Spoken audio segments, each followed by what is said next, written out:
IELTS 14, Tests 1 to 4. Published by Cambridge University Press and Uckles 2019. This recording is copyright. Test 1. You will hear a number of different recordings and you will have to answer questions on what you hear. There will be time for you to read the instructions and questions, and you will have a chance to check your work. All the recordings will be played once only. The test is in 4 sections. At the end of the test, you will be given 10 minutes to transfer your answers to an answer sheet.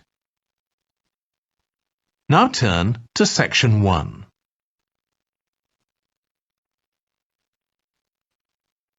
Section 1. You will hear a woman reporting a theft to an officer in a police station. First, you have some time to look at questions 1 to 3.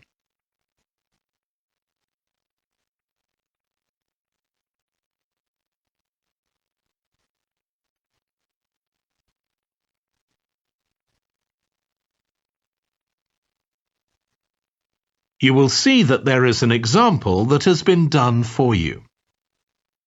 On this occasion only, the conversation relating to this will be played first. Good morning. What can I do for you? I want to report a theft. I had some things stolen out of my bag yesterday. I'm sorry to hear that. Right, so I'll need to take a few details.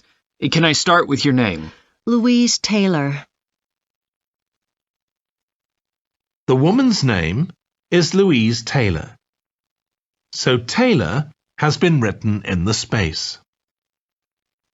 Now we shall begin. You should answer the questions as you listen because you will not hear the recording a second time. Listen carefully and answer questions 1 to 3. Good morning. What can I do for you? I want to report a theft. I had some things stolen out of my bag yesterday. I'm sorry to hear that. Right, so I'll need to take a few details. Can I start with your name? Louise Taylor. Okay, thank you. And are you resident in the UK? No, I'm actually Canadian, though my mother was British. And your date of birth? December 14th, 1977. So you're just visiting this country? That's right. I come over most summers on business. I'm an interior designer, and I come over to buy old furniture, antiques, you know? There are some really lovely things around here, but you need to get out to the small towns. I've had a really good trip this year, until this happened. Okay. So you've been here quite a while? Yes, I'm here for 2 months. I go back next week. So, may I ask where you're staying now? Well, at present, I've got a place at Park Apartments. That's on King Street. I was staying at the Riverside Apartments on the same street, but the apartment there was only available for 6 weeks, so I had to find another one. Okay. And the apartment number? 15. Right. Before you hear the rest of the conversation, you have some time to look at questions 4 to 10.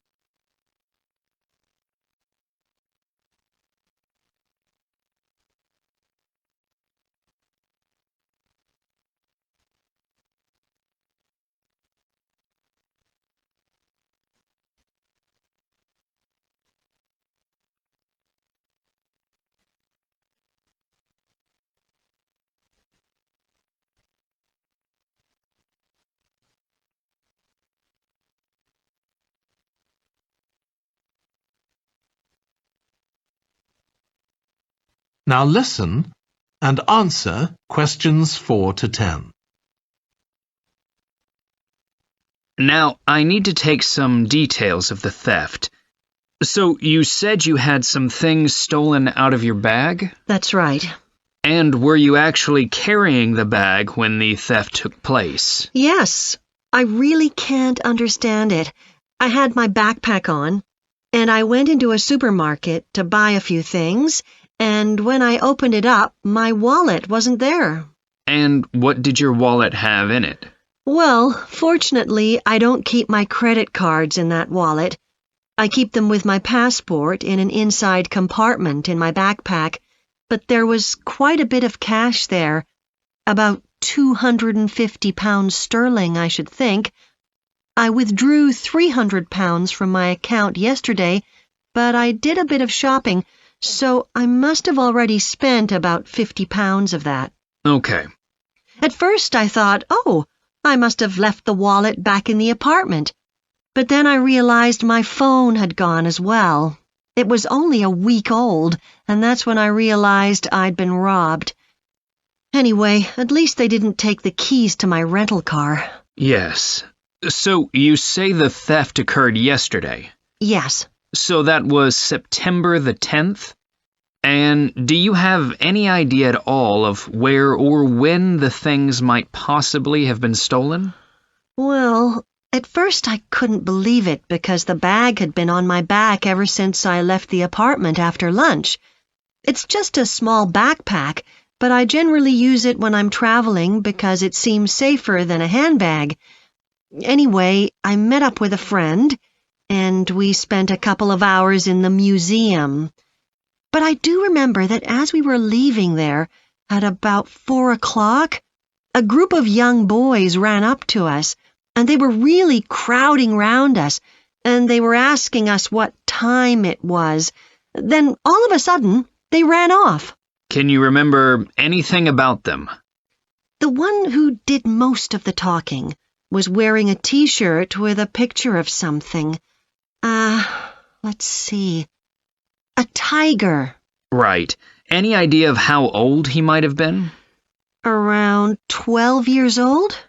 And can you remember anything else about his appearance? Not much. He was quite thin. Color of hair? I do remember that. He was blonde. All the others were dark-haired. And any details of the others?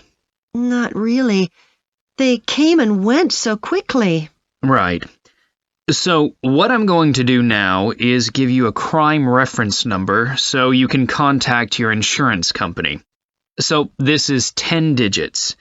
87954 82361. Thank you. So, should I contact you? That is the end of section 1. You now have half a minute to check your answers.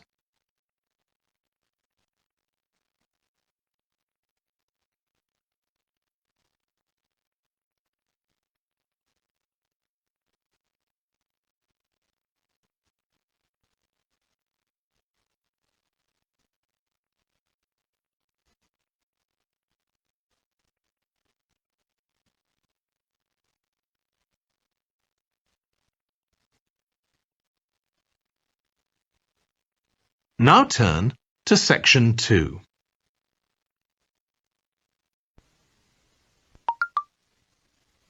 Section 2.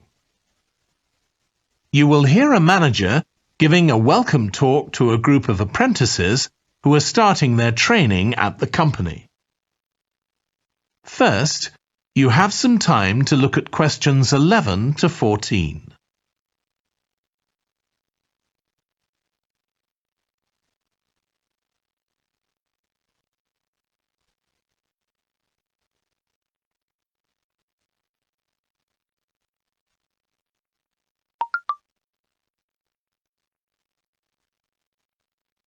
Now listen carefully and answer questions 11 to 14.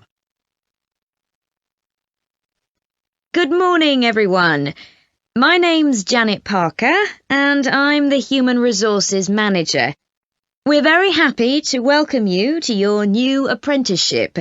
I hope that the next 6 months will be a positive and enjoyable experience for you. I'd like to start with some general advice about being an apprentice. Most of you have very little or no experience of working for a big organisation, and the first week or so may be quite challenging. There will be a lot of new information to take in, but don't worry too much about trying to remember everything. The important thing is to check with someone if you're not sure what to do. You'll find your supervisor is very approachable and won't mind explaining things or helping you out. You're here to learn, so make the most of that opportunity. You'll be spending time in different departments during your first week, so make an effort to talk to as many people as possible about their work. You'll make some new friends and find out lots of useful information. As well as having a supervisor, you'll each be assigned a mentor. This person will be someone who's recently completed an apprenticeship, and you'll meet with them on a weekly basis. Their role is to provide help and support throughout your apprenticeship. Of course, this doesn't mean they'll actually do any of your work for you. Instead, they'll be asking you about what goals you've achieved so far, as well as helping you to identify any areas for improvement. You can also discuss your more long-term ambitions with them as well. Before you hear the rest of the talk, you have some time to look at questions 15 to 20.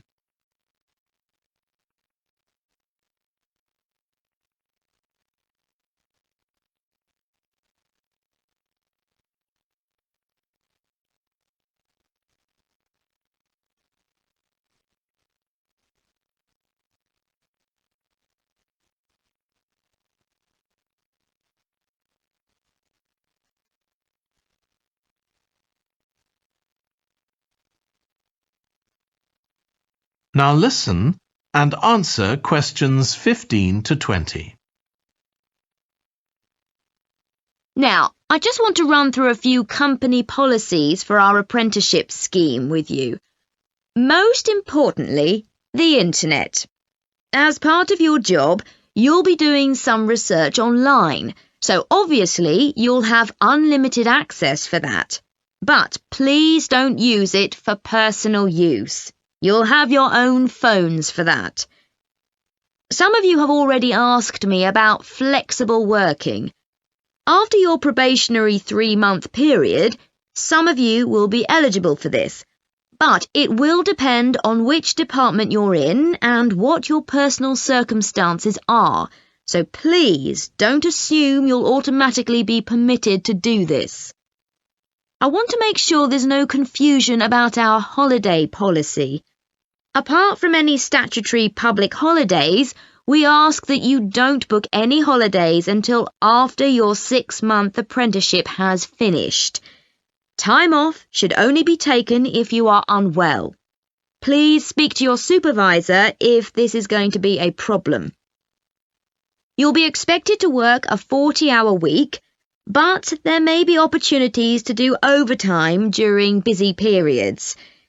Although you're not required to do this, it can be a valuable experience, so we advise you to take it up if possible.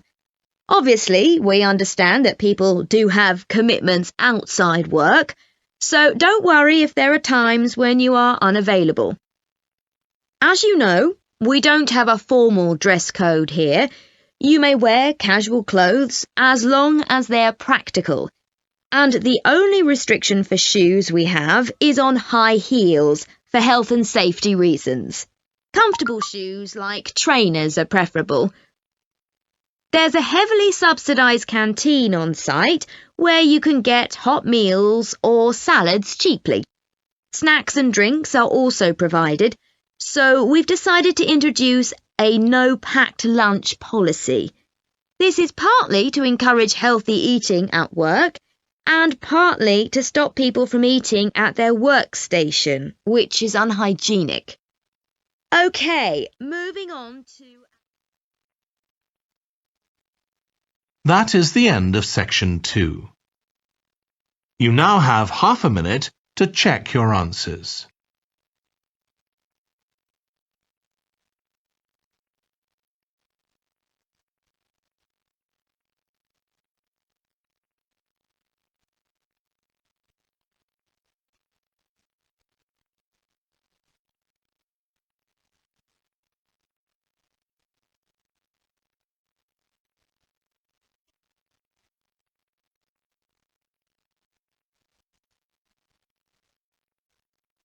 Now turn to Section 3.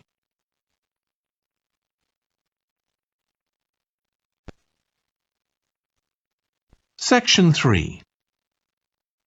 You will hear two urban planning students, called Carla and Rob, discussing their presentation on cities built by the sea, following instructions from their tutor.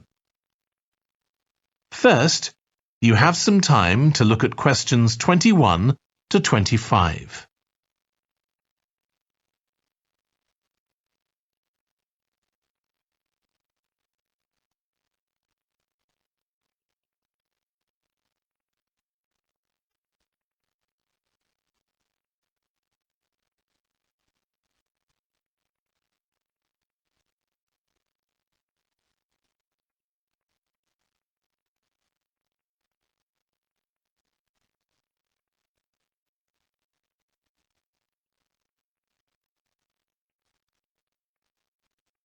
Now listen carefully and answer questions 21 to 25. Okay, so what I'd like you to do now is to talk to your partner about your presentations on urban planning. You should have done most of the reading now, so I'd like you to share your ideas and talk about the structure of your presentation and what you need to do next. OK, Rob, I'm glad we chose quite a specific topic, cities built next to the sea.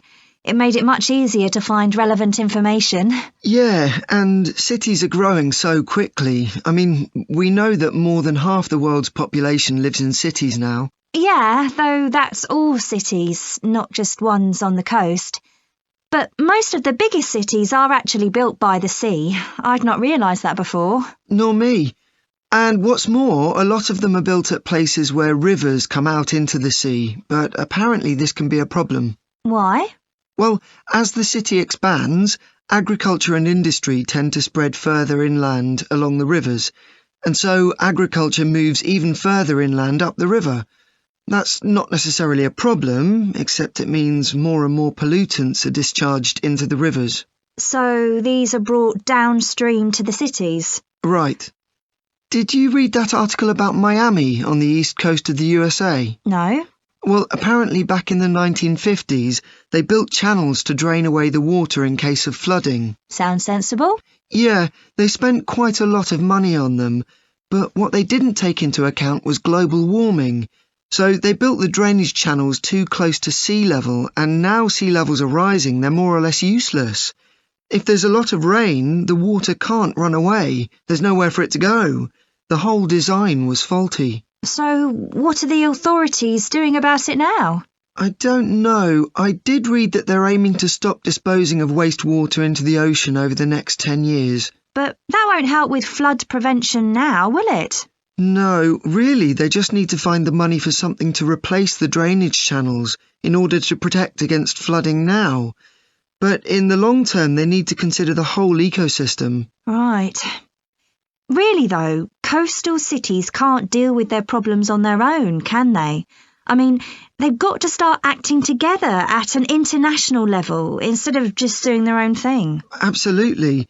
The thing is, everyone knows what the problems are, and environmentalists have a pretty good idea of what we should be doing about them, so they should be able to work together to some extent. But it's going to be a long time before countries come to a decision on what principles they're prepared to abide by. Yeah, if they ever do. Before you hear the rest of the discussion, you have some time to look at questions 26 to 30.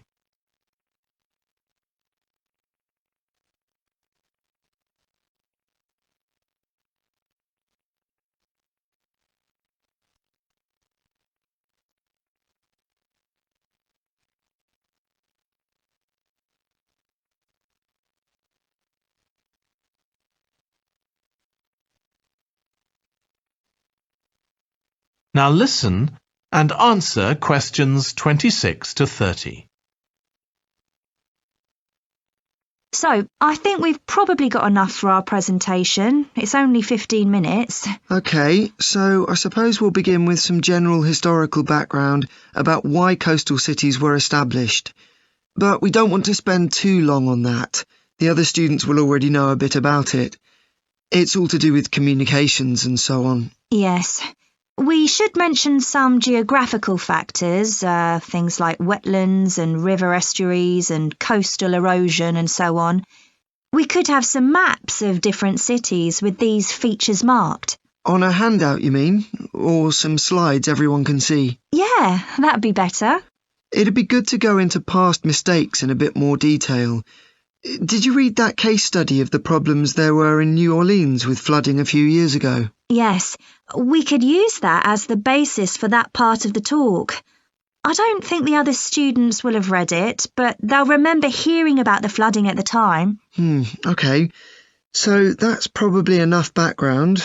So then we'll go on to talk about what action's been taken to deal with the problems of coastal cities. OK. What else do we need to talk about? Maybe something on future risks, looking more at the long term if populations continue to grow? Yeah, we'll need to do a bit of work there. I haven't got much information, have you? No, we'll need to look at some websites. Shouldn't take too long. OK. And I think we should end by talking about international implications. Maybe we could ask people in the audience. We've got people from quite a lot of different places. That'd be interesting, if we have time, yes. So now, shall we go on? That is the end of section 3. You now have half a minute to check your answers.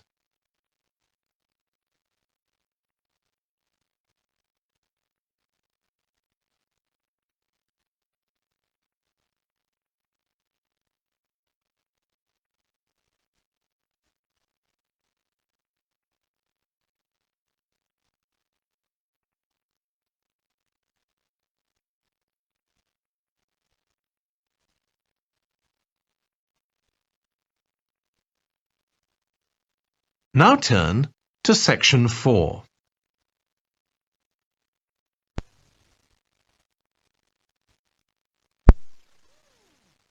You will hear part of a lecture on renewable energy that uses the power of the sea. First, you have some time to look at questions 31 to 40.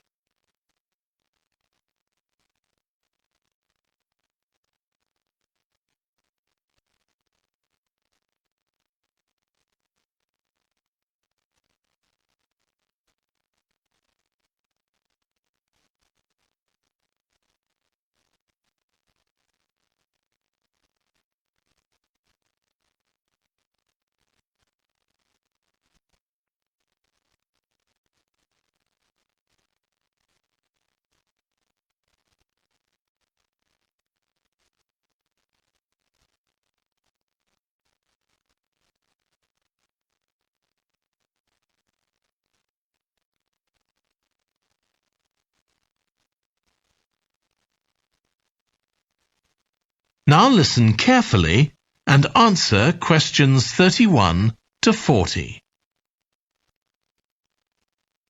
Producing enough energy to meet our needs has become a serious problem.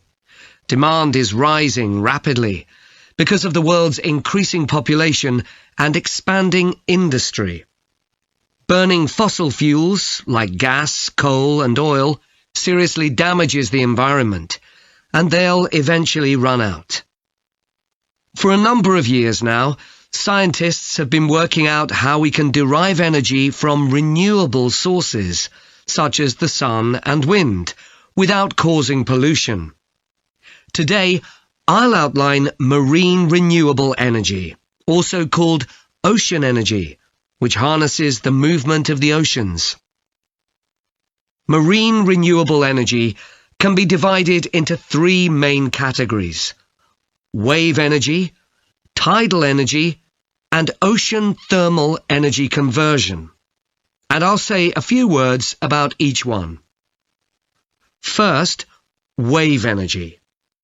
Numerous devices have been invented to harvest wave energy, with names such as Wave Dragon, the Penguin, and Mighty Whale. And research is going on to try and come up with a really efficient method. This form of energy has plenty of potential, as the source is constant, and there's no danger of waves coming to a standstill. Electricity can be generated using onshore systems, using a reservoir, or offshore systems.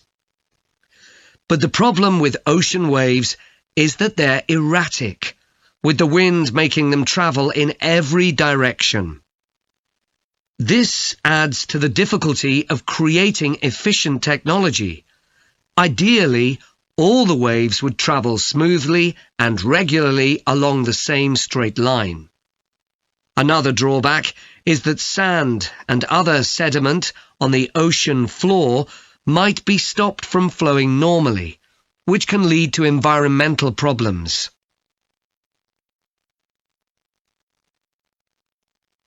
The second category of marine energy that I'll mention is tidal energy.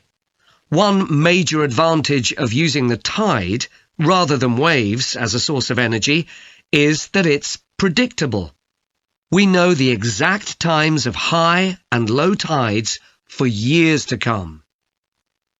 For tidal energy to be effective, the difference between high and low tides needs to be at least 5 meters. And this occurs naturally in only about 40 places on Earth.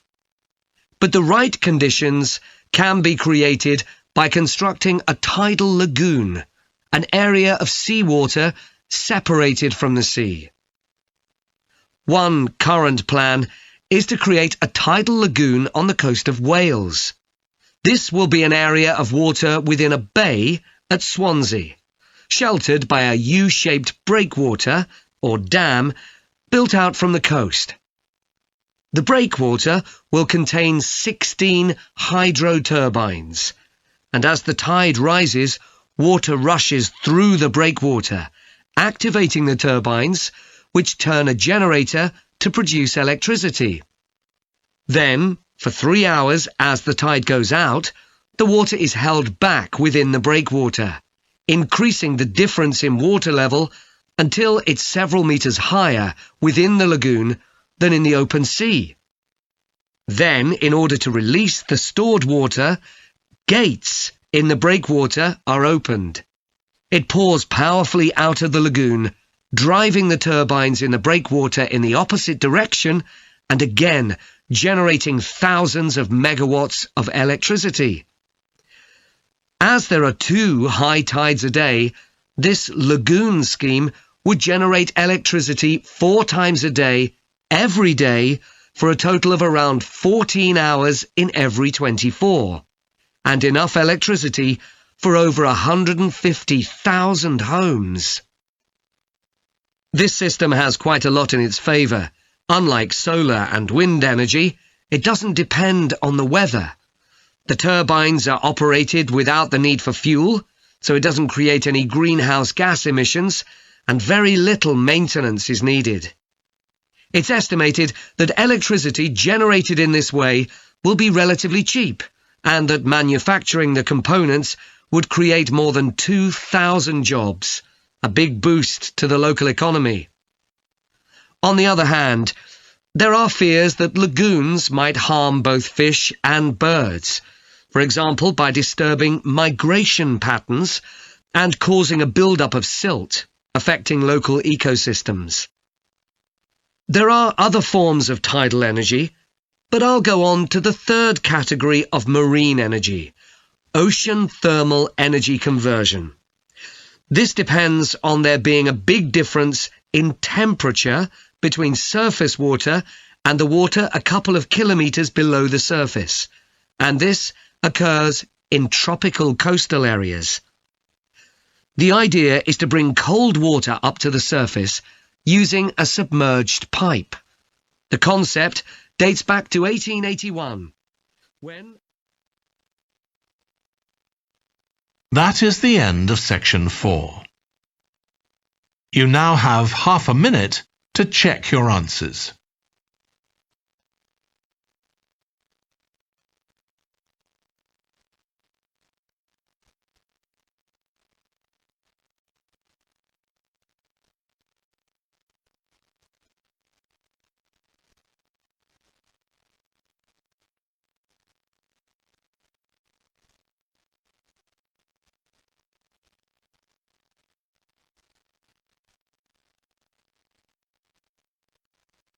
That is the end of the listening test.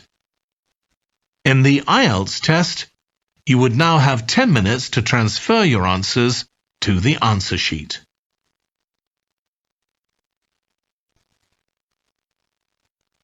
Test 2. You will hear a number of different recordings, and you will have to answer questions on what you hear. There will be time for you to read the instructions and questions, and you will have a chance to check your work. All the recordings will be played once only. The test is in 4 sections. At the end of the test, you will be given 10 minutes to transfer your answers to an answer sheet. Now turn to Section 1.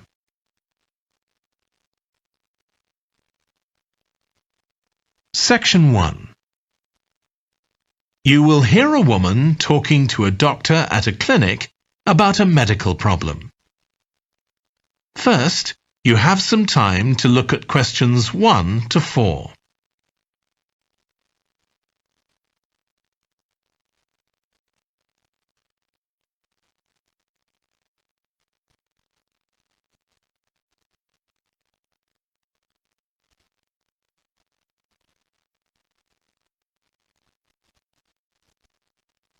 You will see that there is an example that has been done for you. On this occasion only, the conversation relating to this will be played first. Hi, come and take a seat. Thank you.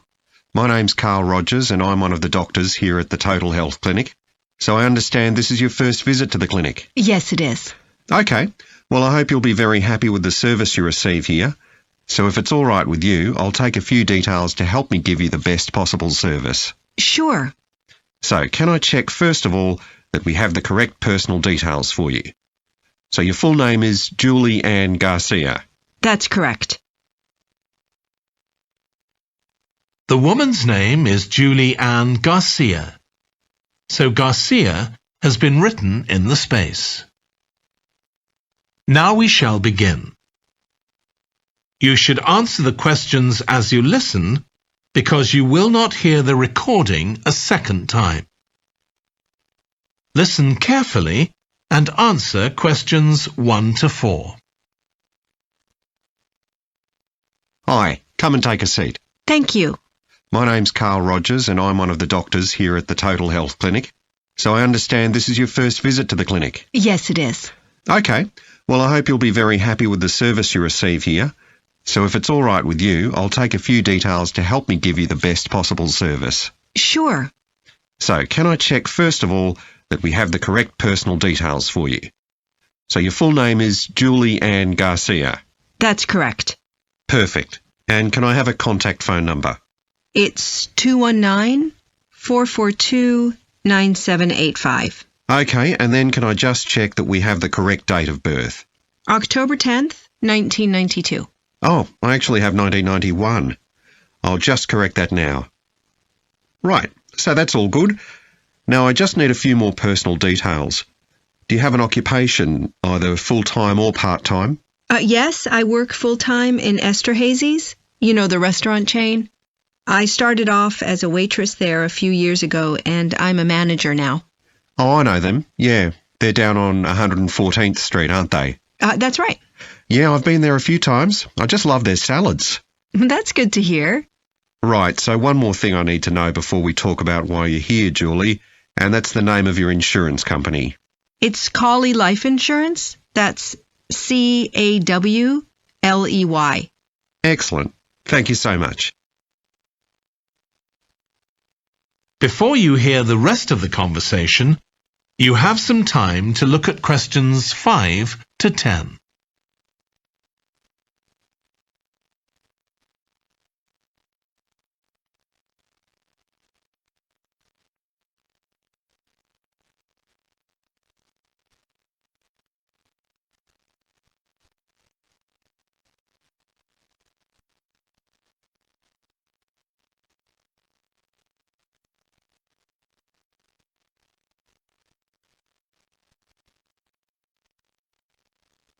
Now listen and answer questions 5 to 10. Now, Julie, let's look at how we can help you. So tell me a little about what brought you here today. Well, I've been getting a pain in my knee, the left one. Not very serious at first, but it's gotten worse, so I thought I ought to see someone about it. That's certainly the right decision. So how long have you been aware of this pain? Is it just a few days, or is it longer than that? Longer. It's been worse for the last couple of days, but it's 3 weeks since I first noticed it. It came on quite gradually, though, so I kind of ignored it at first. And have you taken any medication yourself or treated it in any way? Yeah, I've been taking medication to deal with the pain, Tylenol, and that works okay for a few hours, but I don't like to keep taking it. Okay. And what about heat treatment? Have you tried applying heat at all?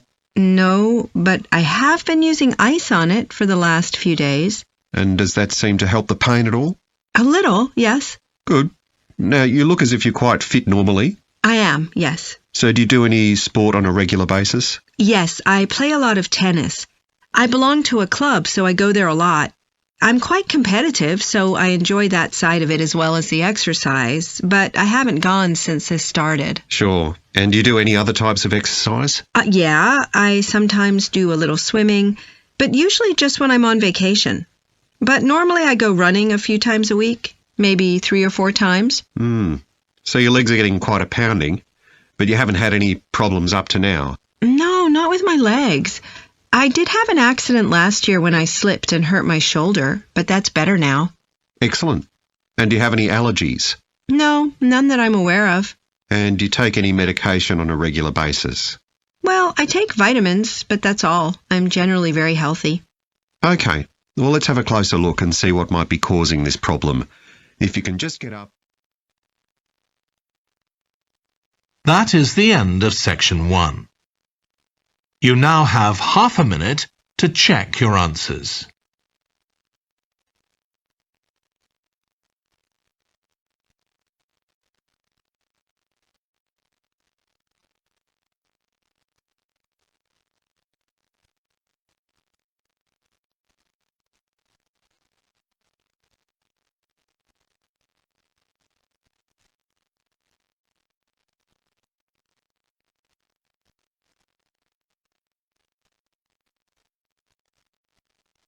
Now turn to section 2.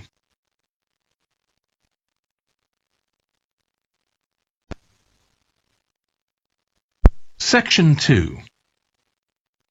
You will hear a guide talking to a group of tourists who are about to visit an English castle. First, you have some time to look at questions 11 to 15.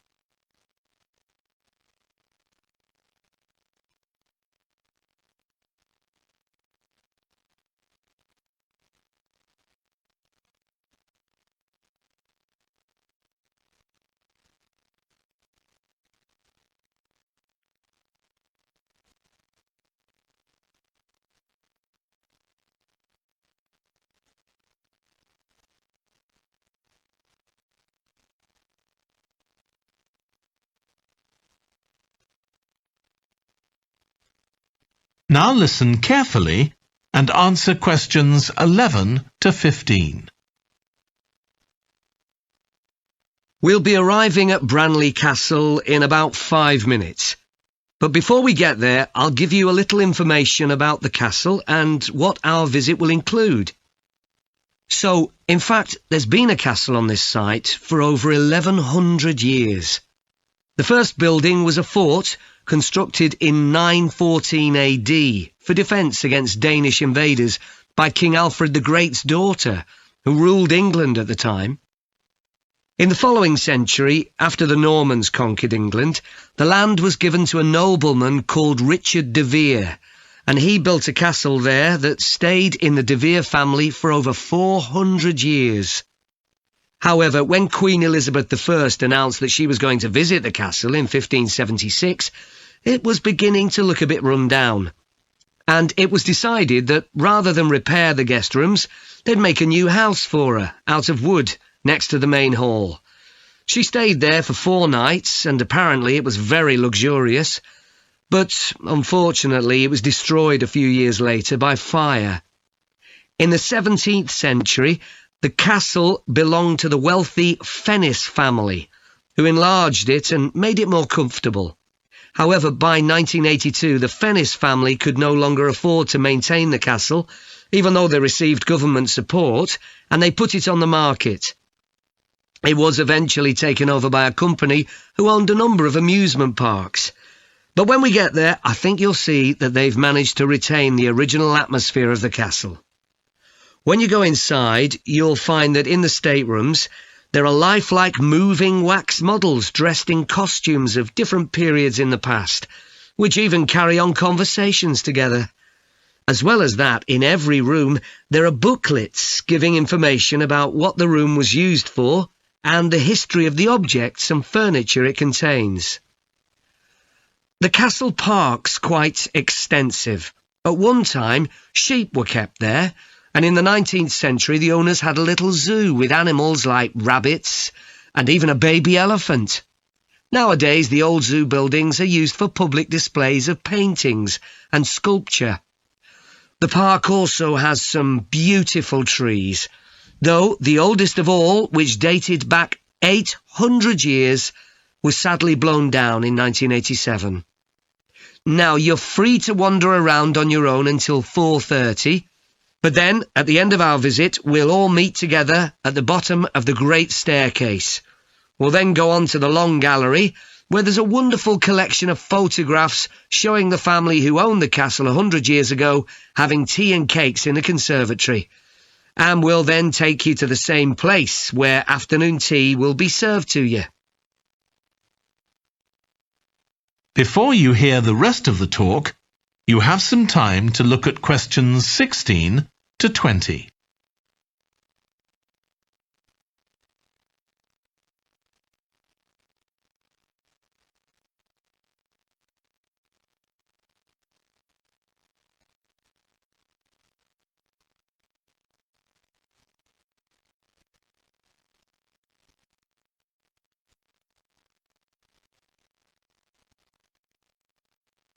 Now listen and answer questions 16 to 20. Now, if you can take a look at your plans, you'll see Branley Castle has 4 towers joined together by a high wall, with the river on 2 sides. Don't miss seeing the Great Hall.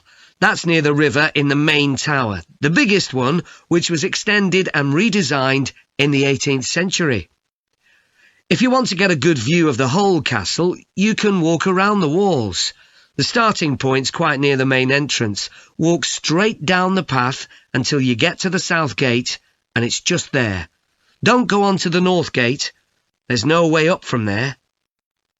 There'll shortly be a show in which you can see archers displaying their skill with a bow and arrow. The quickest way to get there is to take the first left after the main entrance and follow the path past the bridge. Then you'll see it in front of you at the end. If you like animals, there's also a display of hunting birds, falcons and eagles and so on. If you go from the main entrance in the direction of the south gate, but turn right before you get there instead of going through it, you'll see it on your right, past the first tower. At 3 p.m, there's a short performance of traditional dancing on the outdoor stage. That's right at the other side of the castle from the entrance and over the bridge. It's about 10 minutes walk or so. And finally, the shop. It's actually inside one of the towers, but the way in is from the outside. Just take the first left after the main entrance, go down the path and take the first right. It's got some lovely gifts and souvenirs. Right, so we're just arriving. That is the end of section 2. You now have half a minute to check your answers.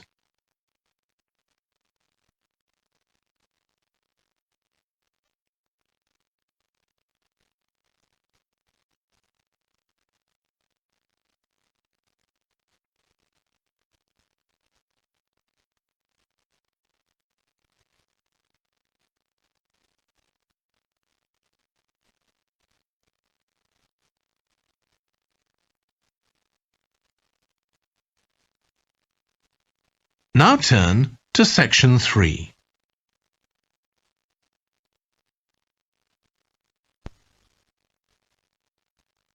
Section 3. You will hear two environmental science students called Rosie and Martin discussing their presentation on an extinct animal called the woolly mammoth with their tutor. First, you have some time to look at questions 21 to 24.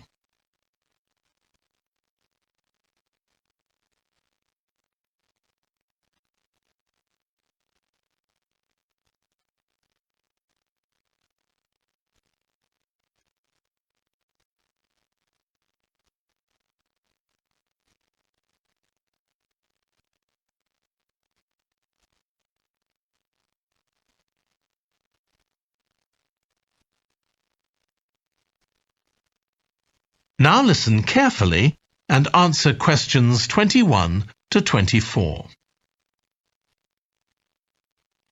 So, Rosie and Martin, let's look at what you've got for your presentation on woolly mammoths. OK, we've got a short outline here.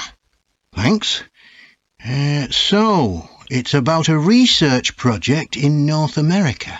Yes, but we thought we needed something general about woolly mammoths in our introduction to establish that they were related to our modern elephant, and they lived thousands of years ago in the last ice age.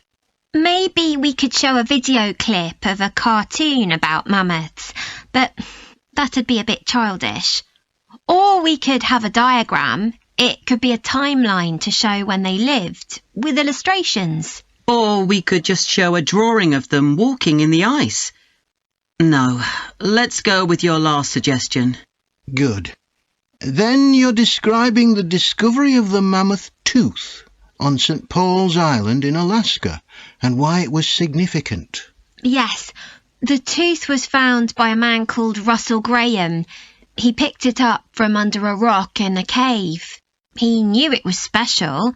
For a start, it was in really good condition, as if it had been just extracted from the animal's jawbone. Anyway, they found it was 6,500 years old. So why was that significant? Well, the mammoth bones previously found on the North American mainland were much less recent than that, so this was really amazing. Then we're making an animated diagram to show the geography of the area in prehistoric times. So, originally, St. Paul's Island wasn't an island. It was connected to the mainland, and mammoths and other animals, like bears, were able to roam around the whole area. Then the climate warmed up and the sea level began to rise, and the island got cut off from the mainland. So those mammoths on the island couldn't escape. They had to stay on the island. And in fact, the species survived there for thousands of years after they'd become extinct on the mainland. So why do you think they died out on the mainland? No one's sure. Anyway, next we'll explain how Graham and his team identified the date when the mammoths became extinct on the island. They concluded that the extinction happened 5,600 years ago, which is a very precise time for a prehistoric extinction. It's based on samples they took from mud at the bottom of a lake on the island. They analysed it to find out what had fallen in over time, bits of plants, volcanic ash, and even DNA from the mammoths themselves. It's standard procedure, but it took nearly 2 years to do. Before you hear the rest of the discussion, you have some time to look at questions 25 to 30.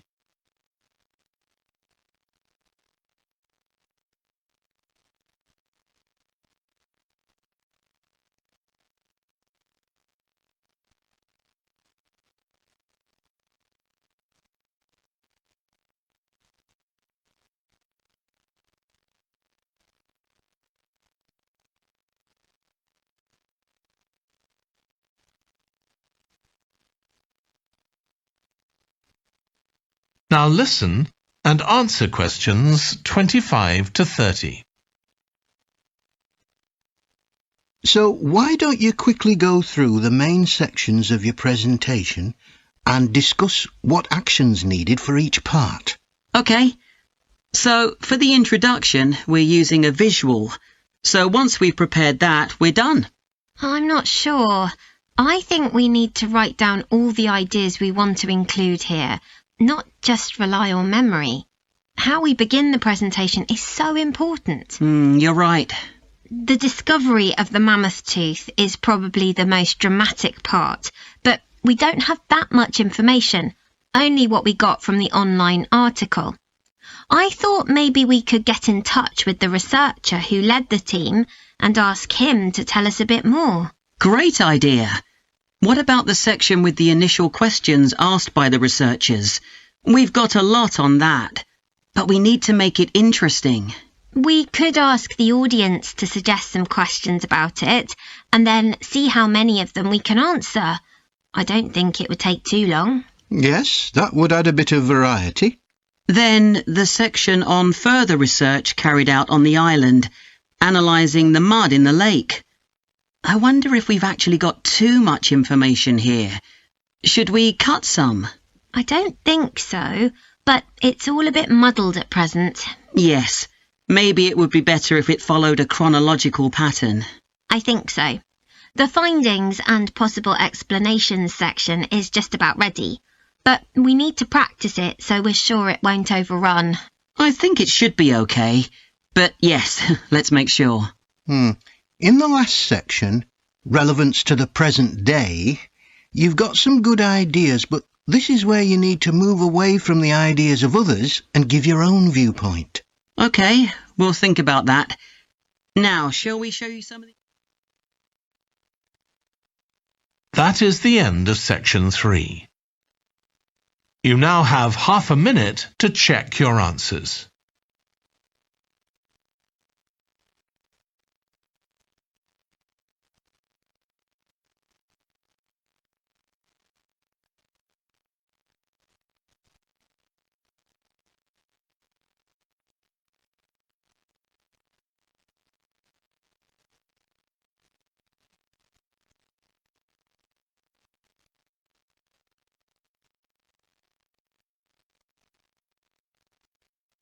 Now turn to section 4.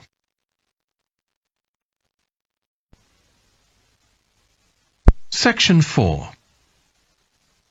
You will hear a lecture about the history of weather forecasting. First, you have some time to look at questions 31 to 40.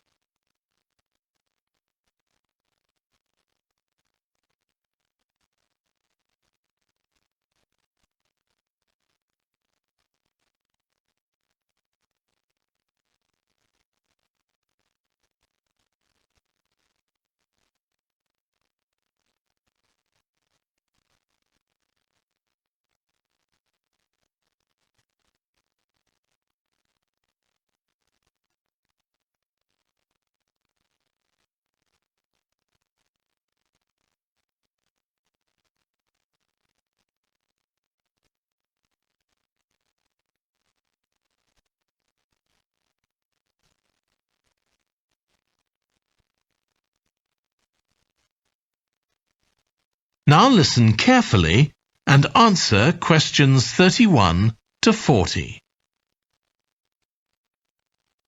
In this series of lectures about the history of weather forecasting, I'll start by examining its early history. That'll be the subject of today's talk. OK, so we'll start by going back thousands of years. Most ancient cultures had weather gods, and weather catastrophes, such as floods, played an important role in many creation myths. Generally, weather was attributed to the whims of the gods, as the wide range of weather gods in various cultures shows. For instance, there's the Egyptian sun god Ra, and Thor, the Norse god of thunder and lightning. Many ancient civilizations developed rites such as dances in order to make the weather gods look kindly on them. But the weather was of daily importance. Observing the skies and drawing the correct conclusions from these observations was really important. In fact, their survival depended on it. It isn't known when people first started to observe the skies, but at around 650 BC, the Babylonians produced the first short-range weather forecasts based on their observations of clouds and other phenomena. The Chinese also recognized weather patterns, and by 300 BC, astronomers had developed a calendar which divided the year into 24 festivals, each associated with a different weather phenomenon. The ancient Greeks were the first to develop a more scientific approach to explaining the weather. The work of the philosopher and scientist Aristotle in the 4th century BC is especially noteworthy, as his ideas held sway for nearly 2,000 years. In 340 BC, he wrote a book in which he attempted to account for the formation of rain, clouds, wind, and storms. He also described celestial phenomena such as halos, that is, bright circles of light around the sun, the moon, and bright stars, and comets. Many of his observations were surprisingly accurate. For example, he believed that heat could cause water to evaporate, but he also jumped to quite a few wrong conclusions, such as that winds are breathed out by the earth. Errors like this were rectified from the Renaissance onwards.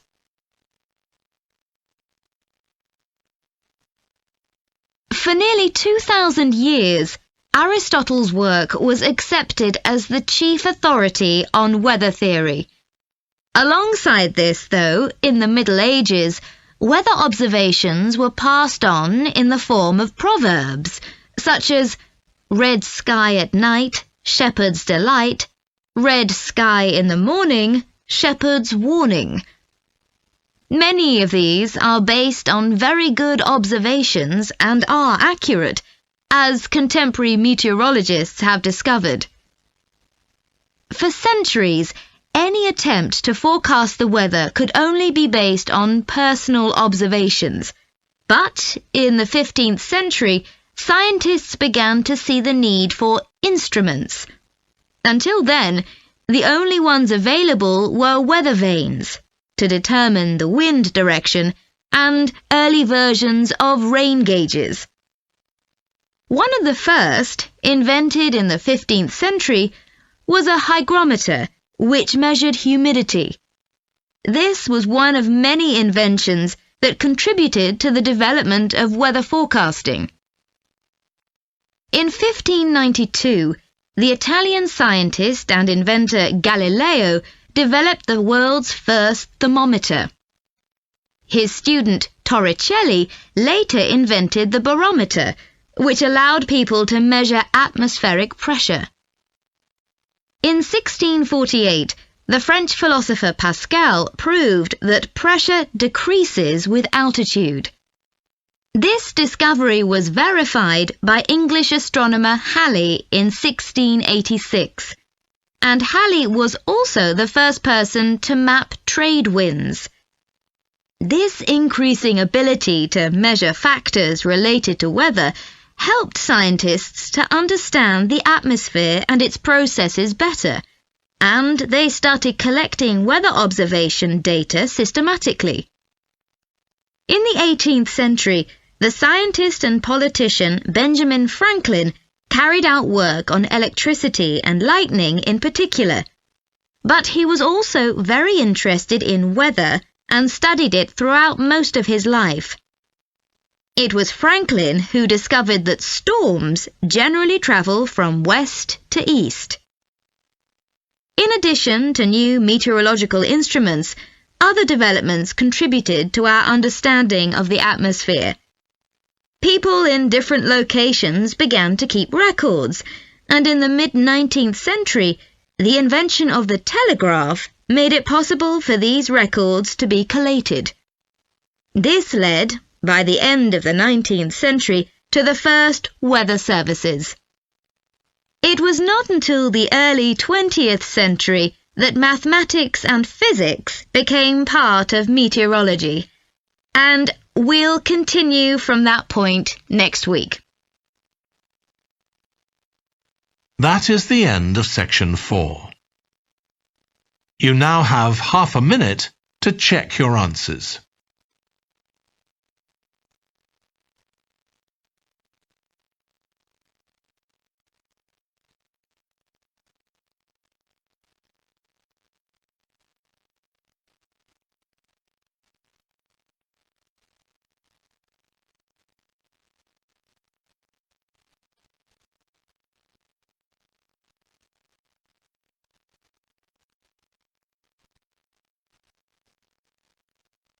That is the end of the listening test. In the IELTS test, you would now have 10 minutes to transfer your answers to the answer sheet.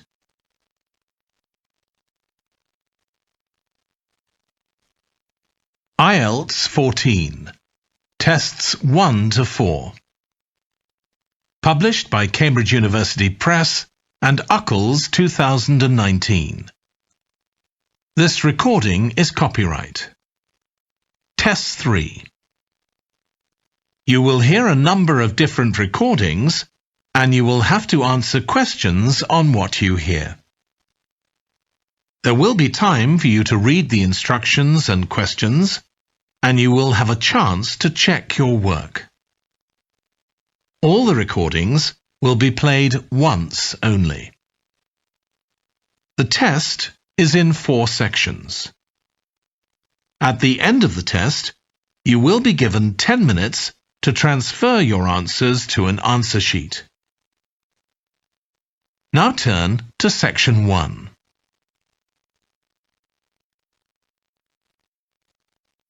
Section 1. You will hear a man phoning the customer services manager of a hotel to get information about holding a conference there. First, you have some time to look at questions 1 to 5.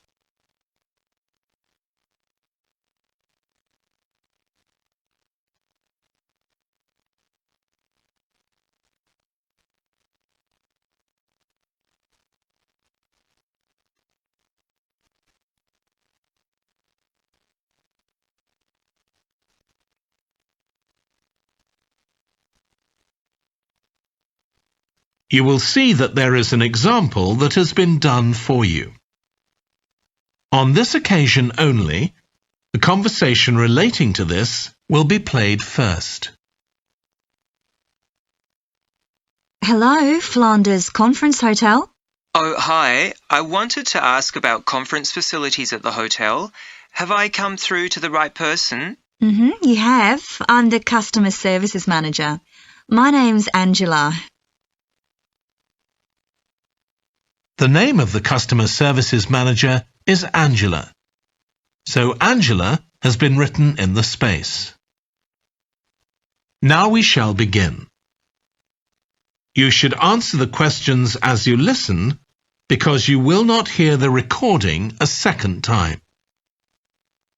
Listen carefully and answer questions 1 to 5. Hello, Flanders Conference Hotel. Oh, hi. I wanted to ask about conference facilities at the hotel. Have I come through to the right person? You have. I'm the customer services manager. My name's Angela. So, how can I help you? Well, I'm calling from Barrett and Stansons. We're a medical company based in Perth. Oh, yes? And we're organising a conference for our clients to be held in Sydney. It'll be held over 2 days, and we're expecting about 50 or 60 people. When were you thinking of having it? Sometime early next year, like the end of January. It'd have to be a weekend. Let me see. Our conference facilities are already booked for the weekend beginning January the 28th. We could do the first weekend in February. How about January the 21st? I'm afraid that's booked too. Well, let's go for the February date then. So that's the weekend beginning the 4th. Okay. Now, can you tell me a bit about what conference facilities you have? Sure. So for talks and presentations, we have the Tesla room. Sorry? Tesla, that's spelled Tesla. It holds up to 100 people and it's fully equipped with a projector and so on. How about a microphone? Yes, that'll be all set up ready for you. And there'll be one that members of the audience can use too, for questions if necessary. Fine. And we'll also need some sort of open area where people can sit and have a cup of coffee. And we'd like to have an exhibition of our products and services there as well, so that'll need to be quite a big space. That's fine. There's a central atrium with all those facilities, and you can come before the conference starts if you want to set everything up. Great. And I presume there's Wi-Fi? Oh, yes. That's free and available throughout the hotel. Okay. Would you also like us to provide a buffet lunch? We can do a 2-course meal with a number of different options. What sort of price are we looking at for that? Well, I can send you a copy of the standard menu. That's $45 per person. Or you can have the special for $25 more. I think the standard should be okay, but yes, send me the menu. Before you hear the rest of the conversation, you have some time to look at questions 6 to 10.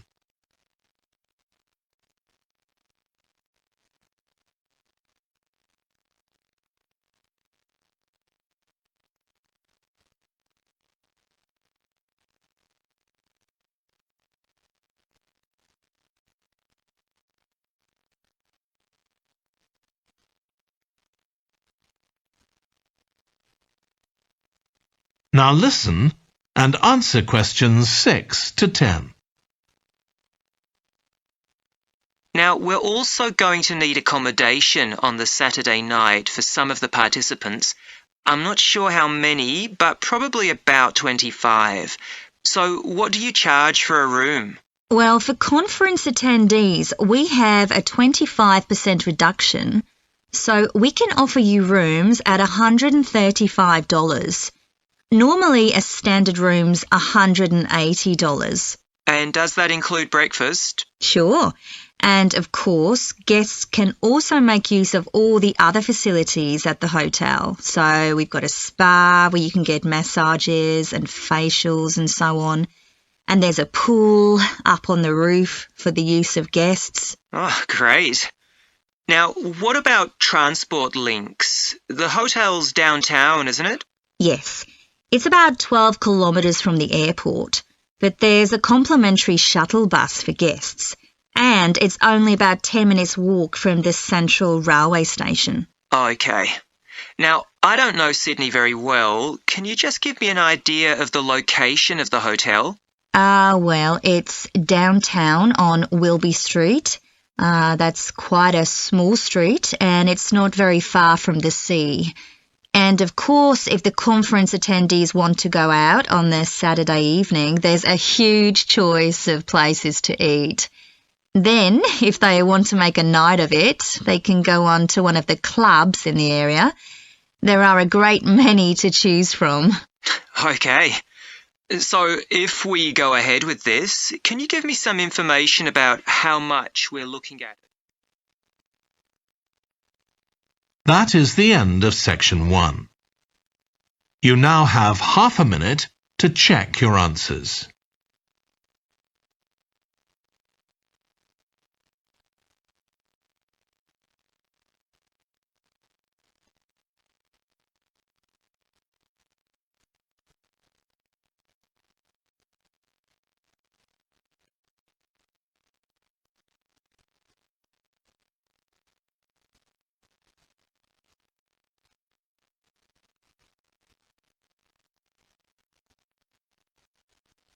Now turn to Section 2.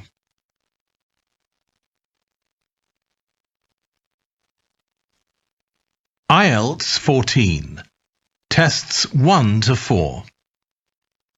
Published by Cambridge University Press and Uckles 2019.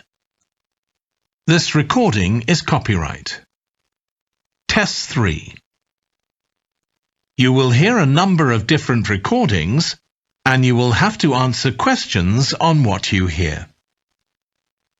There will be time for you to read the instructions and questions, and you will have a chance to check your work.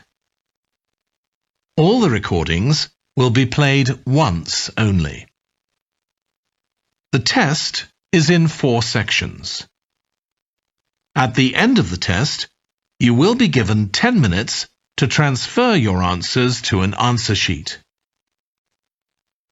Now turn to Section 1.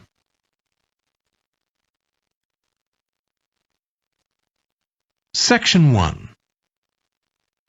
You will hear a man phoning the customer services manager of a hotel to get information about holding a conference there. First, you have some time to look at questions 1 to 5.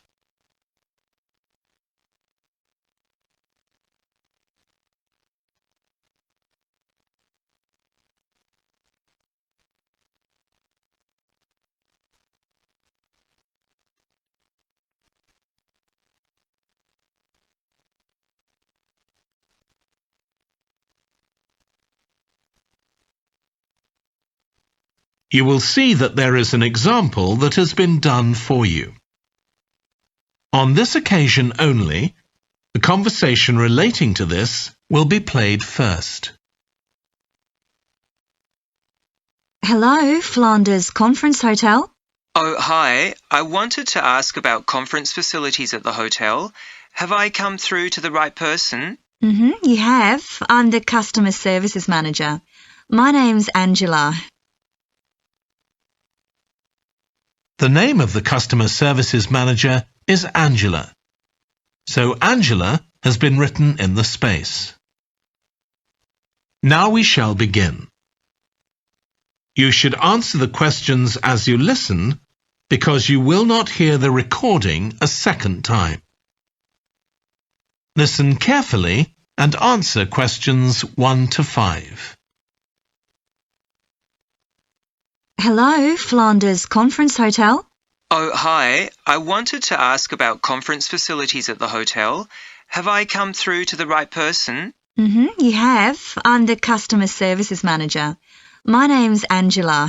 So, how can I help you? Well, I'm calling from Barrett and Stanson's. We're a medical company based in Perth. Oh, yes? And we're organising a conference for our clients to be held in Sydney. It'll be held over 2 days, and we're expecting about 50 or 60 people. When were you thinking of having it?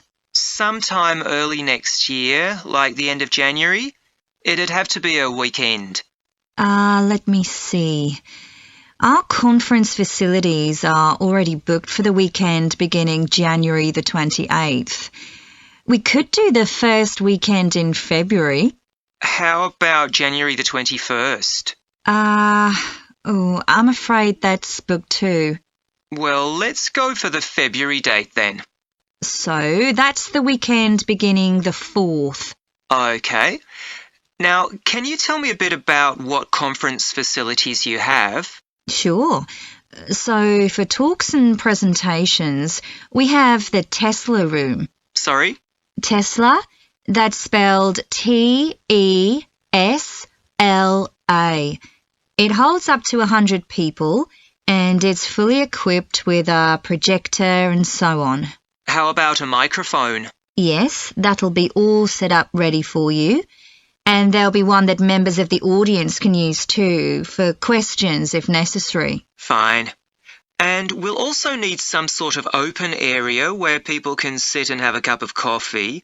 And we'd like to have an exhibition of our products and services there as well, so that'll need to be quite a big space. That's fine.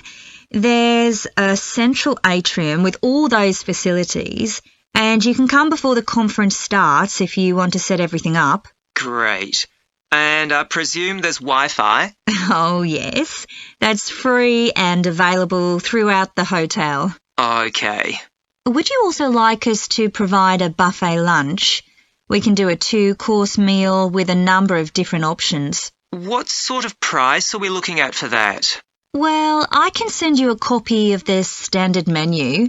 That's $45 per person. Or you can have the special for $25 more. I think the standard should be okay, but yes, send me the menu. Before you hear the rest of the conversation, you have some time to look at questions 6 to 10.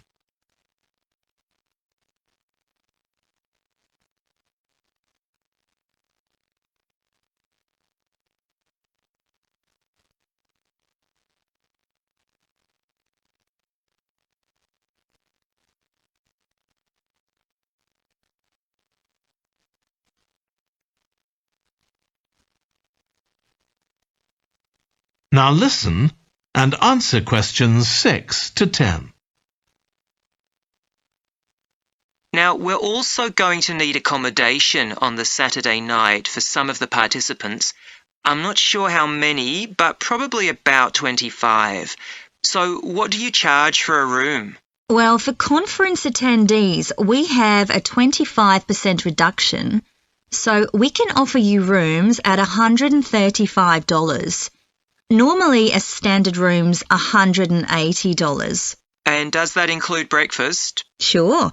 And of course, guests can also make use of all the other facilities at the hotel. So we've got a spa where you can get massages and facials and so on. And there's a pool up on the roof for the use of guests. Oh, great. Now, what about transport links? The hotel's downtown, isn't it? Yes. It's about 12 kilometres from the airport, but there's a complimentary shuttle bus for guests, and it's only about 10 minutes walk from the central railway station. Okay. Now, I don't know Sydney very well. Can you just give me an idea of the location of the hotel? Well, it's downtown on Wilby Street. That's quite a small street, and it's not very far from the sea. And of course, if the conference attendees want to go out on their Saturday evening, there's a huge choice of places to eat. Then, if they want to make a night of it, they can go on to one of the clubs in the area. There are a great many to choose from. Okay. So, if we go ahead with this, can you give me some information about how much we're looking at?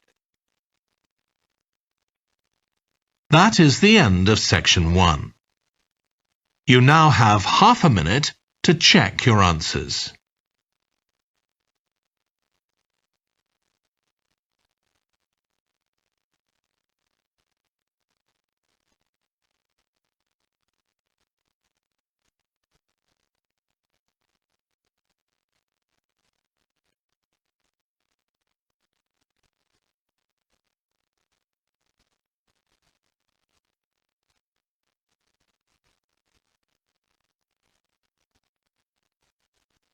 Now turn to section 2.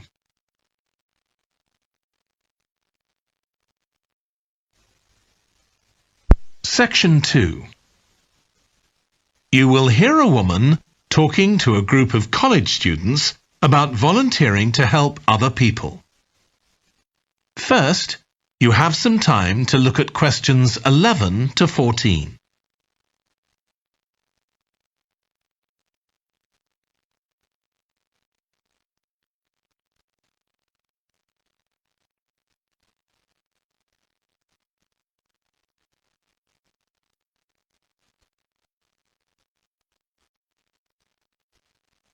Now listen carefully and answer questions 11 to 14. Good morning. My name's Lucy Crittenden, and I'm the Director of Operations for an organisation that arranges volunteering in this part of the country. I'm hoping I can persuade 1 or 2 of you to become volunteers yourselves. Let me start by briefly explaining what we mean by volunteering. Volunteers are teenagers and adults who choose to spend some time unpaid helping other people in some way. Most volunteers devote 2 or 3 hours to this every week, while a few do much more. The people they help may have physical or behavioural difficulties, for example.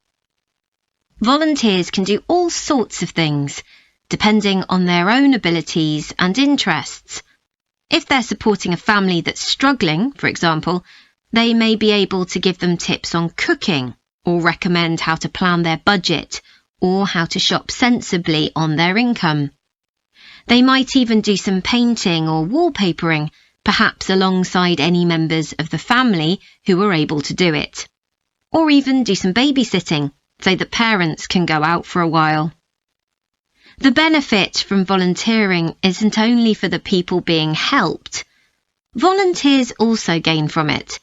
They're using their skills to cope with somebody's mental or physical ill health, and volunteering may be a valuable element of their CV when they're applying for jobs. Employers usually look favourably on someone who's given up time to help others. Significantly, most volunteers feel that what they're doing gives them a purpose in their lives. And in my opinion, they're lucky in that respect, as many people don't have that feeling. Before you hear the rest of the talk, you have some time to look at questions 15 to 20.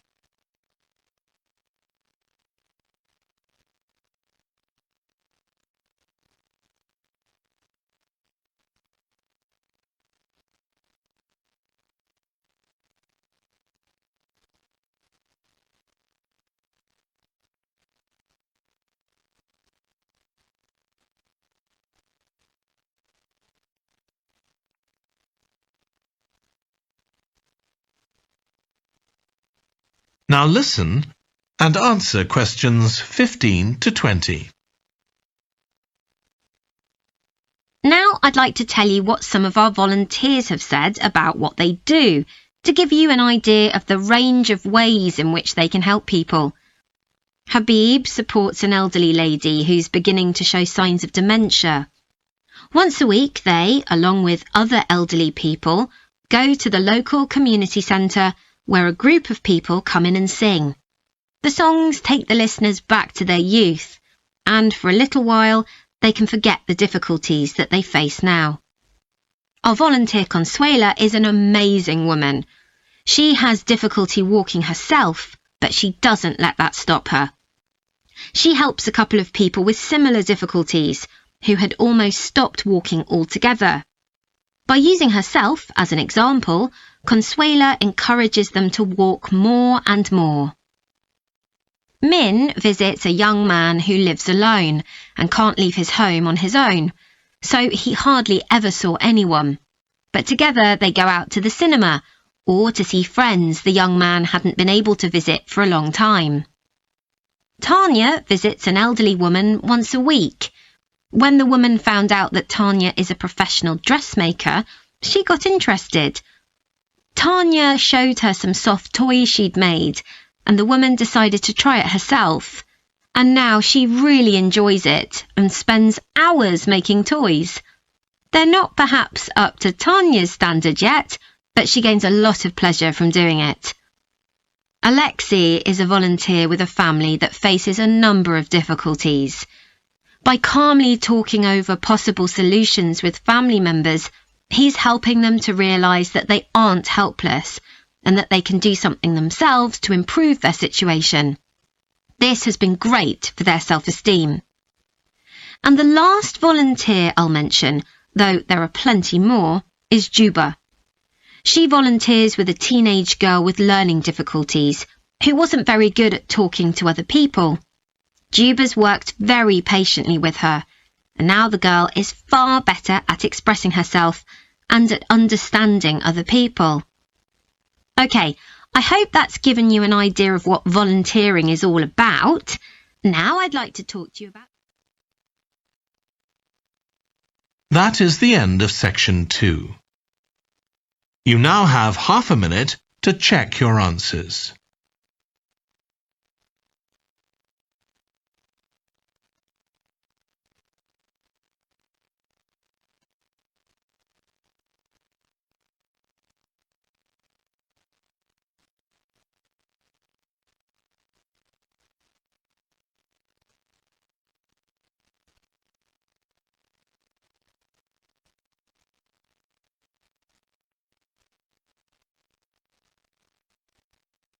Now turn to Section 3.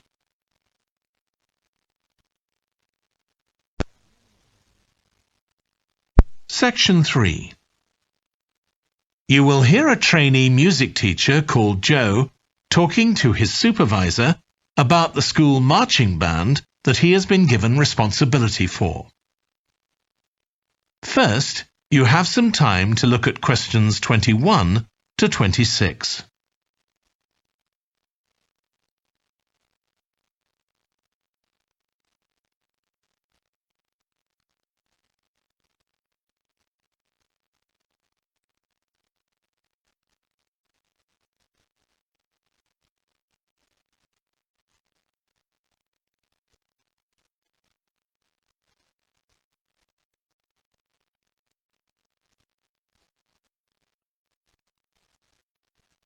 Now listen carefully and answer questions 21 to 26. So, how are you getting on with your teaching practice at the high school, Joe? Well, I've been put in charge of the school marching band, and it's quite a responsibility. I'd like to talk it over with you. Go ahead. You better start by giving me a bit of background. Okay. Well, the band has students in it from all years, so they're aged 11 to 18, and there are about 50 of them altogether. It's quite a popular activity within the school. I've never worked with a band of more than 20 before, and this is very different. I can imagine. They aren't really good enough to enter national band competitions, but they're in a regional one later in the term. Even if they don't win, and I don't expect them to, hopefully it'll be an incentive for them to try and improve. Yes, hopefully. Well, now the town council's organizing a carnival in the summer, and the band has been asked to perform. If you ask me, they aren't really up to it yet, and I need to get them functioning better as a band, and in a very short time. Have you been doing anything with them? Apart from practicing the music, I mean. I played a recording I came across of a drummer talking about how playing in a band had changed his life. I think it was an after-dinner speech. I thought it was pretty inspiring, because being in the band had stopped him from getting involved in crime. The students seemed to find it interesting, too. That's good. I'm planning to show them that old film from the 1940s, Strike Up the Band, and talk about it with the students. What do you think? Good idea. As it's about a school band, it might make the students realize how much they can achieve if they work together. That's what I've got in mind. I'm hoping I can take some of the band to a parade that's going to take place next month. A couple of marching bands will be performing, and the atmosphere should be quite exciting. It depends on whether I can persuade the school to hire a coach or two to take us there. They sound like good ideas to me. Thanks. Before you hear the rest of the discussion, you have some time to look at questions 27 to 30.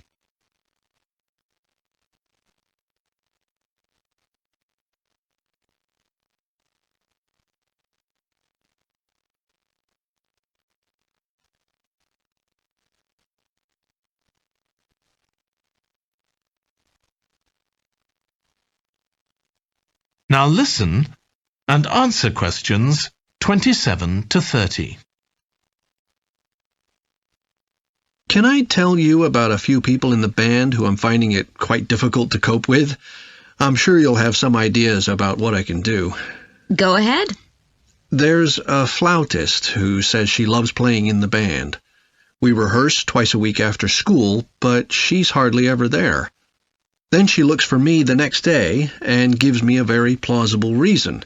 She says she had to help her mother, or she's been ill, but to be honest, I don't believe her. Oh dear. Any more students with difficulties? Plenty. There's a trumpeter who thinks she's the best musician in the band, though she certainly isn't. She's always saying what she thinks other people should do, which makes my job pretty difficult. She sounds a bit of a nightmare. You can say that again. One of the trombonists has got an impressive sense of rhythm and could be an excellent musician, except that he has breathing difficulties. and he doesn't really have enough breath for the trombone. He'd be much better off playing percussion, for instance, but he refuses to give up, so he ends up only playing half the notes. I suppose you have to admire his determination. Maybe. One of the percussionists isn't too bad, but he never seems to interact with other people, and he always rushes off as soon as the rehearsal ends. I don't know if there are family reasons or what, but it isn't good in a band, where people really need to feel they're part of a group. There are others too, but at least that gives you an idea of what I'm up against. Do you have any thoughts about what I can do, Lizzie? That is the end of section 3. You now have half a minute to check your answers.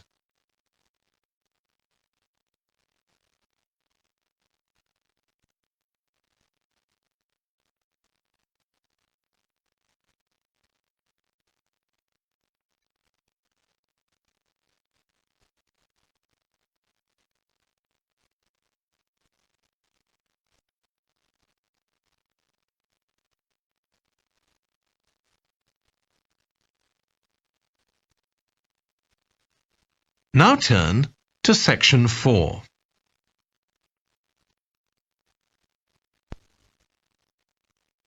Section 4. You will hear a British university lecturer in music talking about concerts in an arts festival. First, you have some time to look at questions 31 to 40.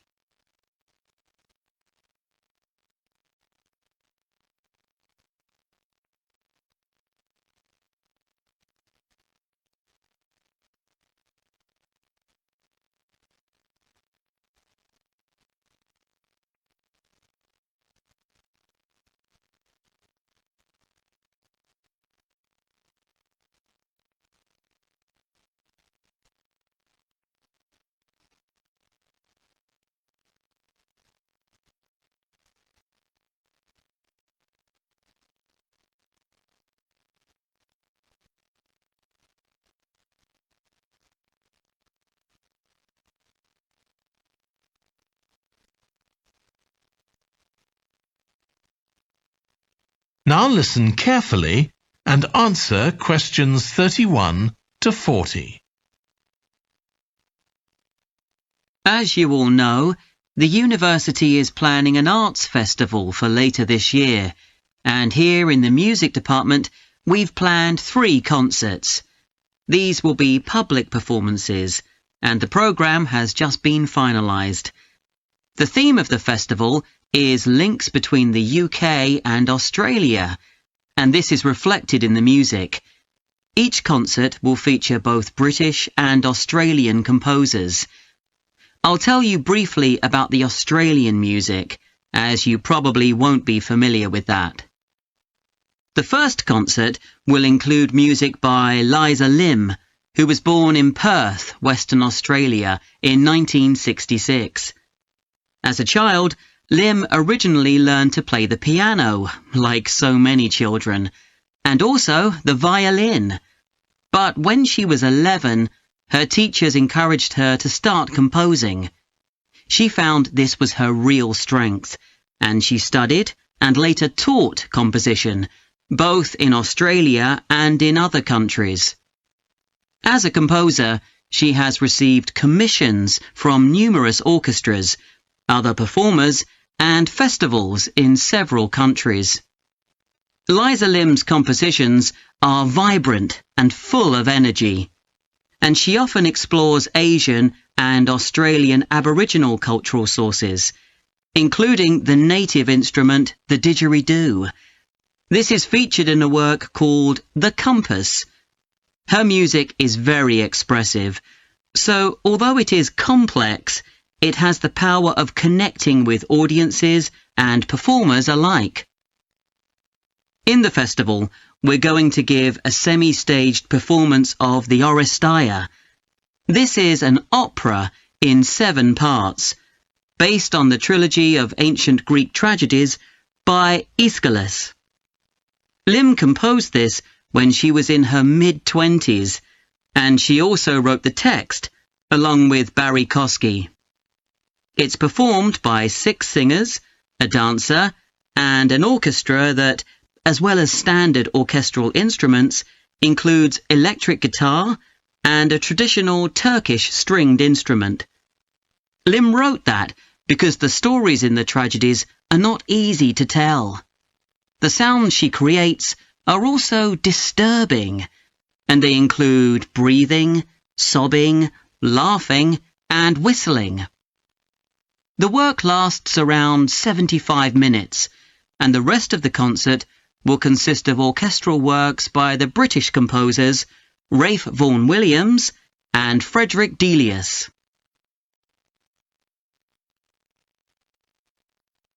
Moving on now to our second concert. This will begin with instrumental music by British composers Benjamin Britten and Judith Weir. After the interval, we'll go to Australia for a piece by Ross Edwards, The Tower of Remoteness. According to Edwards, the inspiration for this piece came from nature, when he was sitting alone in the dry bed of a creek, overshadowed by the leaves of palm trees, listening to the birds and insects. The Tower of Remoteness is scored for piano and clarinet. Edwards says he realized years after writing the piece that he had subconsciously modelled its opening phrase on a bird call. Ross Edwards was born in 1943 in Sydney, Australia, and studied at the Sydney Conservatorium of Music and the Universities of Adelaide and Sydney. He's well known in Australia, and in fact, he's one of the country's most performed composers. He's written a wide range of music, from symphonies and concertos to some composed specifically for children. Edwards's music has been described as being deeply connected to Australia, and it can be regarded as a celebration of the diversity of cultures that Australia can be proud of. The last of the 3 Australian composers to be represented in our festival is Carl Vine. Born in 1954, Vine, like Liza Lim, comes from Perth, Western Australia. He took up the cornet at the age of 5, switching to the piano 5 years later. However, he went to university to study physics before changing to composition. After graduating, he moved to Sydney and worked as a freelance pianist and composer. Before long, he had become prominent in Australia as a composer for dance, and in fact has written 25 scores of that type. In our third concert, Vine will be represented by his music for the flag handover ceremony of the Olympics held in 1996. This 7-minute orchestral piece was of course heard by millions of people worldwide, and we'll hear it alongside works written by British composers Edward Elgar and, more recently, Thomas Adès. That is the end of section 4.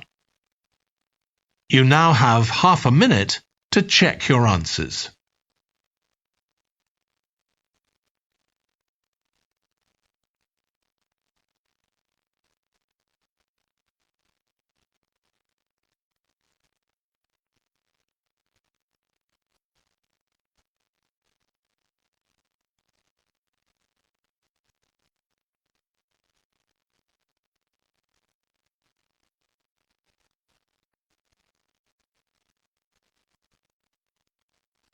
That is the end of the listening test.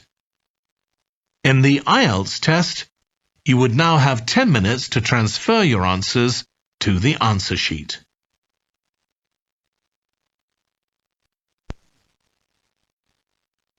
Test 4. You will hear a number of different recordings, and you will have to answer questions on what you hear. There will be time for you to read the instructions and questions, and you will have a chance to check your work. All the recordings will be played once only. The test is in 4 sections. At the end of the test, you will be given 10 minutes to transfer your answers to an answer sheet. Now turn to Section 1.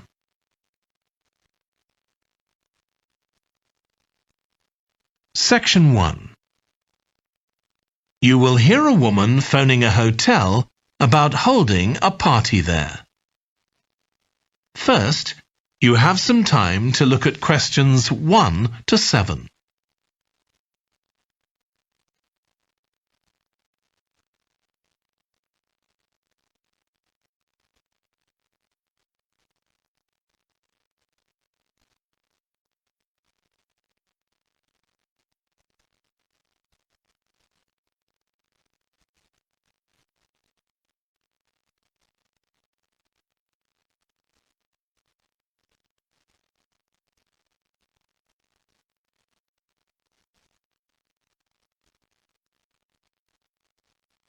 You will see that there is an example that has been done for you. On this occasion only, the conversation relating to this will be played first. Good morning, Clare House Hotel. Andrew speaking. I'm the events manager. Andrew is the events manager. So events has been written in the space. Now we shall begin.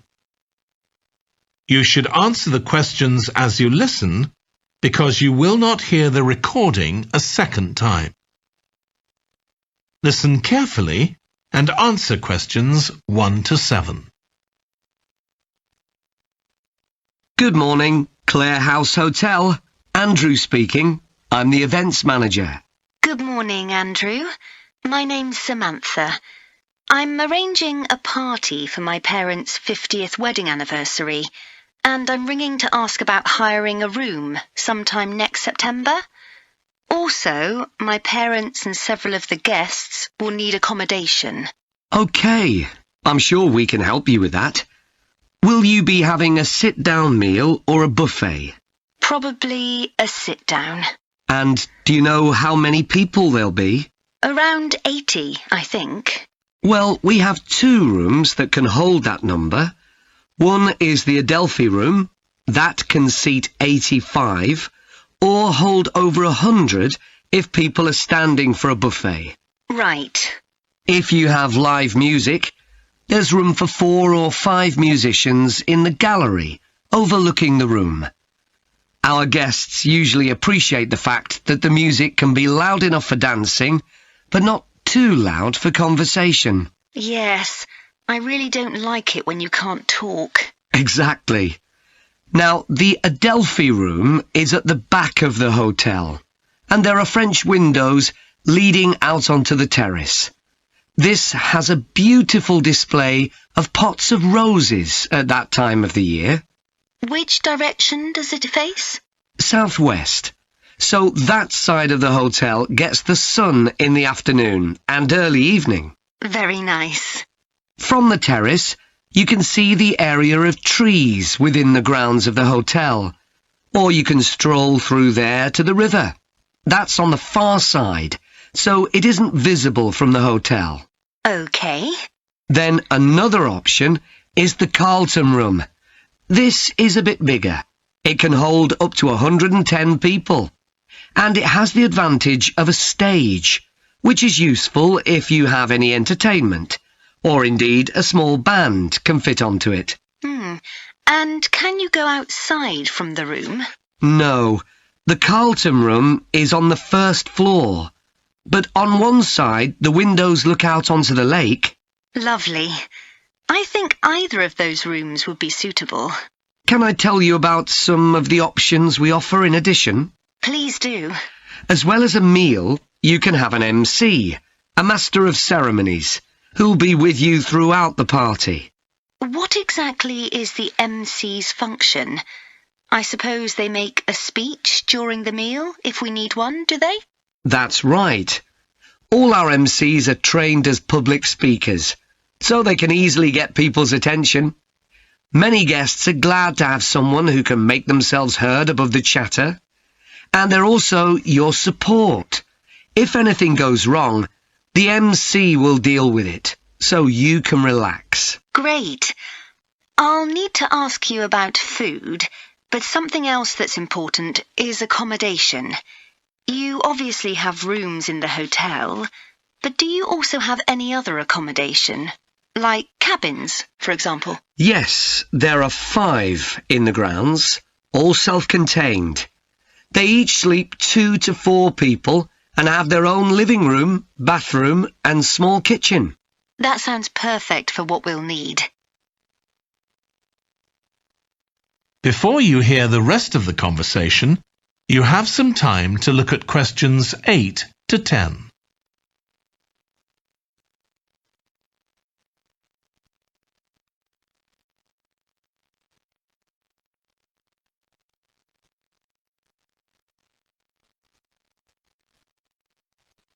Now listen and answer questions 8 to 10.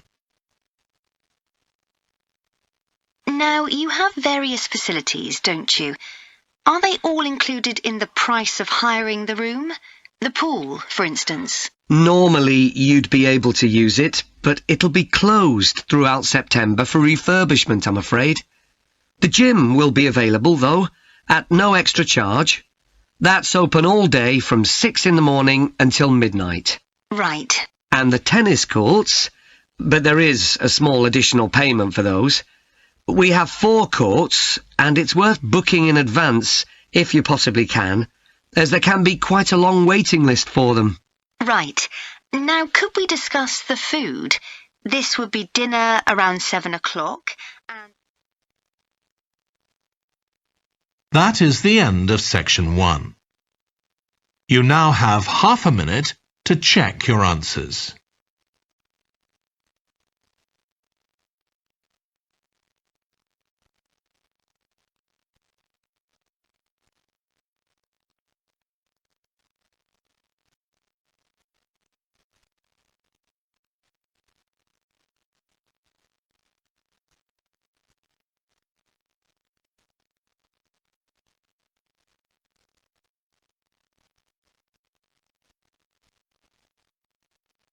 Now turn to section 2.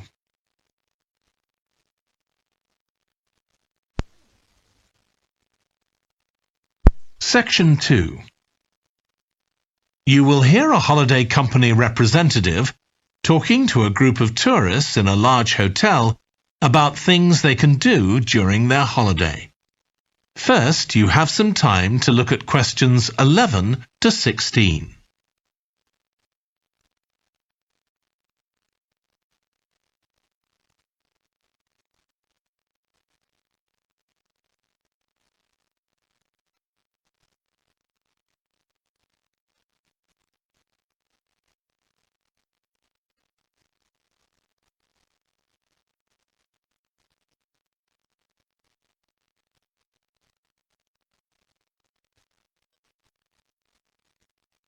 Now listen carefully and answer questions 11 to 16. Hello everyone. I'm Jake Stevens and I'm your rep here at the hotel. I'm sure you'll all have a great time here. So, let me tell you a bit about what's on offer. I'll start by telling you about some of the excursions that are available for guests. One thing you have to do while you're here is go dolphin watching. On our boat trips, we pretty well guarantee you'll see dolphins. If you don't, you can repeat the trip free of charge. We organise daily trips for just €35. Unfortunately, there aren't any places left for this afternoon's trip, but come and see me to book for later in the week. If you're energetic, I'd recommend our forest walk. It's a guided walk of about 7 kilometres. There'll be a stop halfway, and you'll be provided with a drink and sandwiches.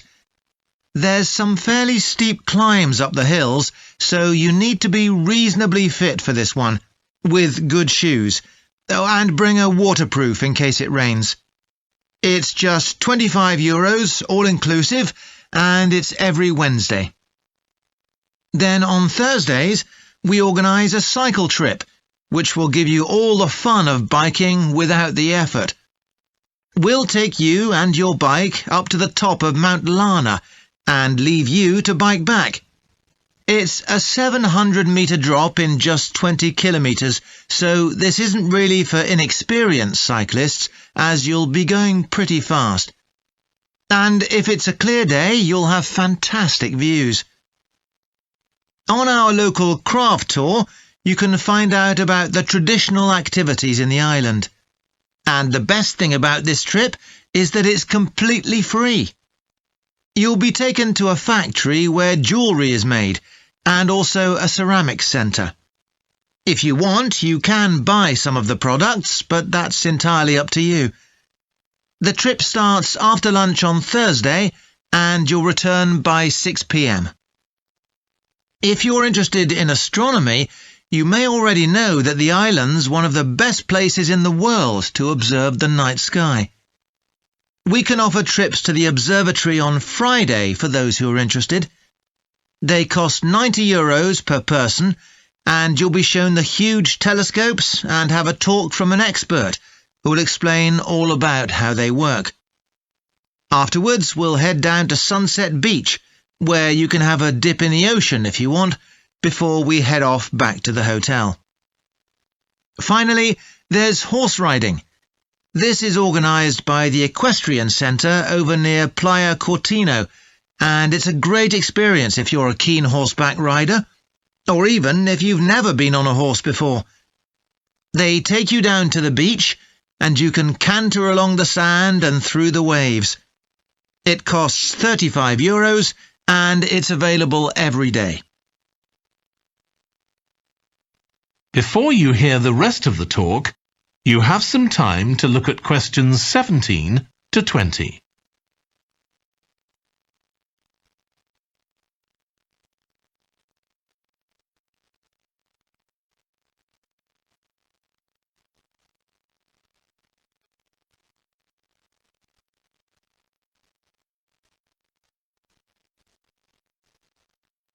Now listen and answer questions 17 to 20. So, there's plenty to do in the daytime, but what about nightlife? Well, the number one attraction's called Musical Favourites. Guests enjoy a 3-course meal and unlimited free drinks, and watch a fantastic show, starting with musicals set in Paris, and then crossing the Atlantic to Las Vegas, and finally Copacabana.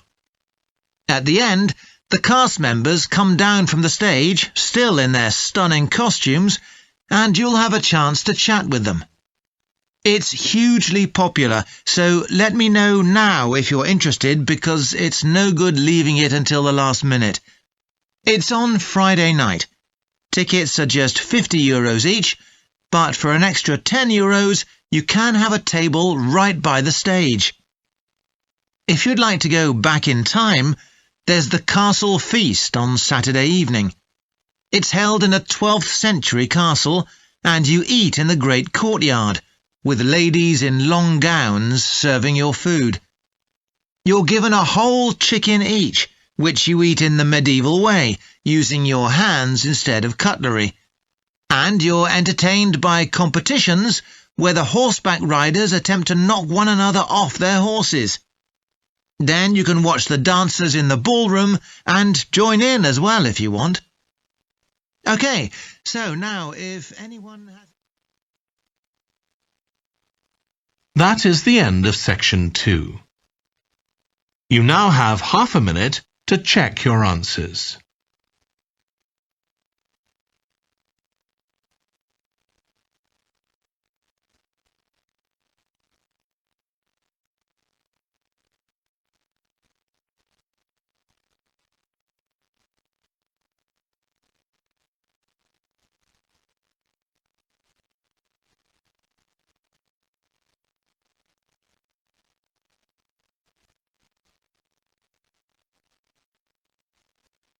Now turn to section 3.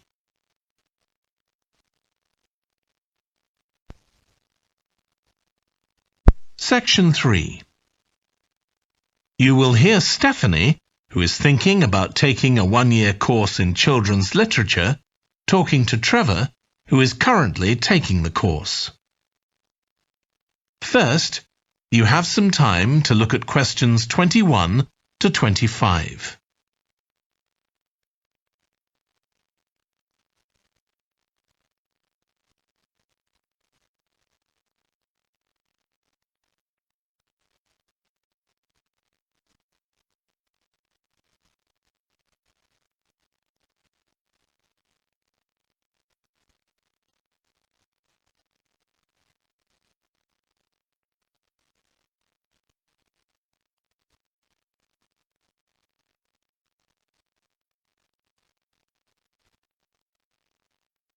Now listen carefully and answer questions 21 to 25. Hello, Trevor. Hello, Stephanie. You said you wanted to talk about the course I'm taking on literature for children. That's right. I'm thinking of doing it next year, but I'd like to find out more about it first. OK, well, as you probably know, it's a one-year course. It's divided into 6 modules, and you have to take all of them. One of the most interesting ones, for me at least, was about the purpose of children's literature. You mean whether it should just entertain children or should be educational as well? Right, and whether the teaching should be factual, giving them information about the world, or ethical, teaching them values. What's fascinating is that the writer isn't necessarily conscious of the message they're conveying.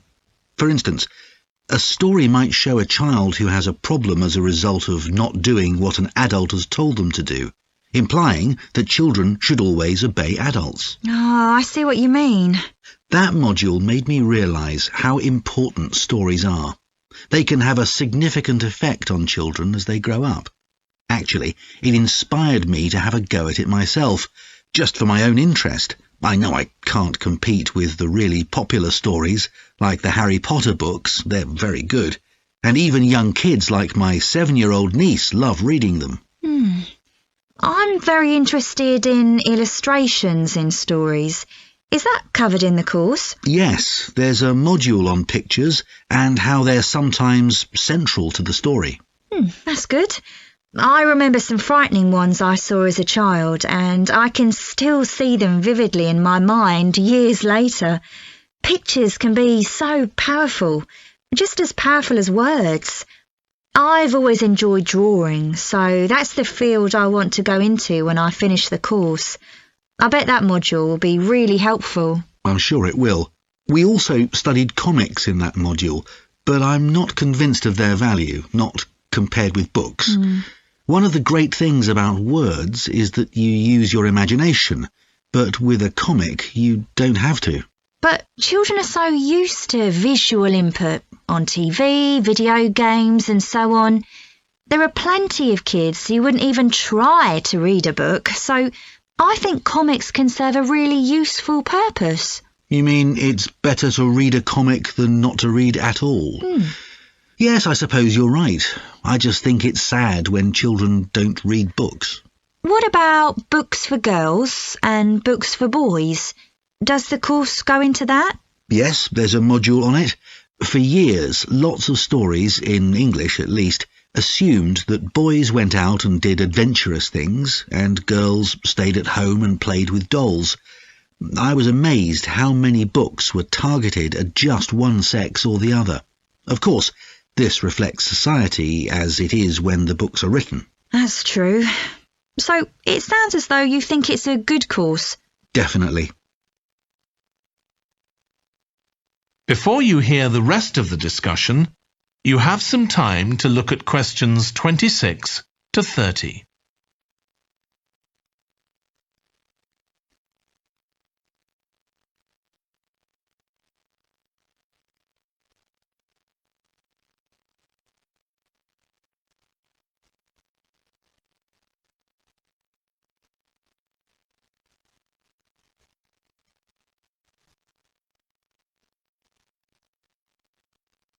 Now listen and answer questions 26 to 30.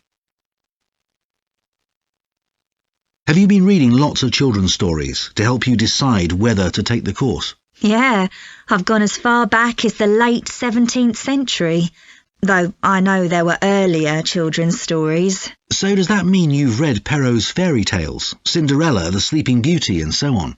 Yes, they must be important because no stories of that type had been written before. These were the first. Then there's the Swiss Family Robinson. I haven't read that.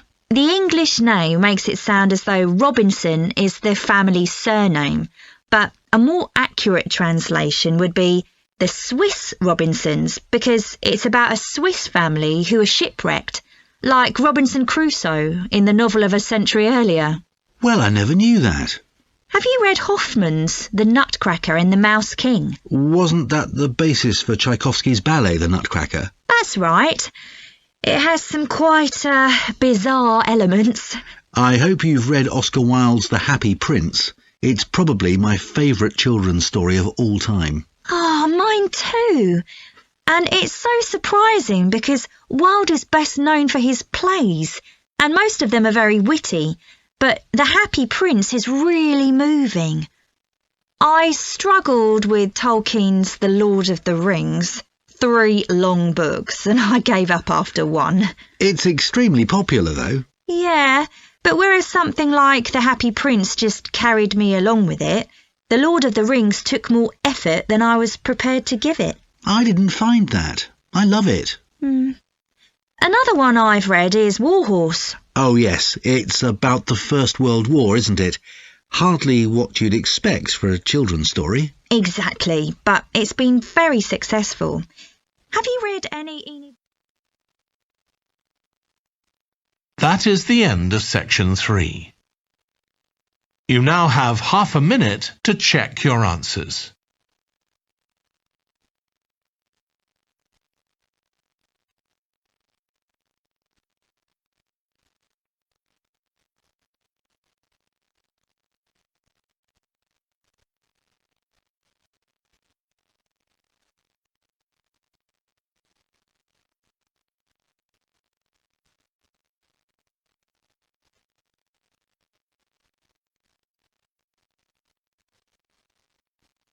Now turn to section 4.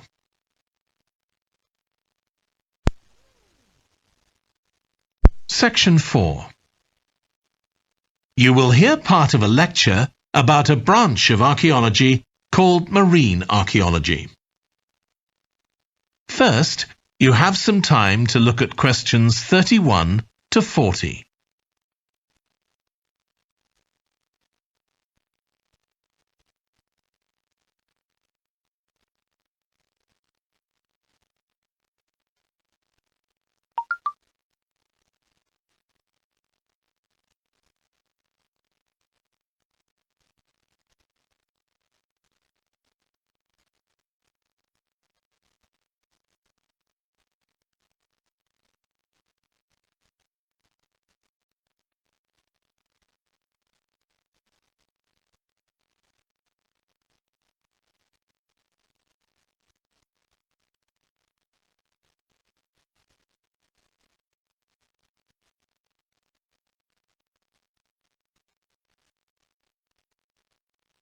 Now listen carefully and answer questions 31 to 40.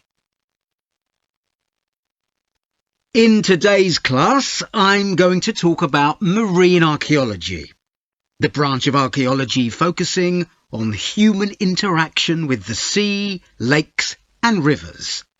It's the study of ships, cargoes, shipping facilities and other physical remains.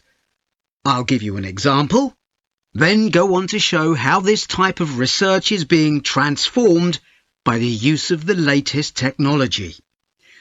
Atlit Yam was a village on the coast of the eastern Mediterranean, which seems to have been thriving until around 7000 BC.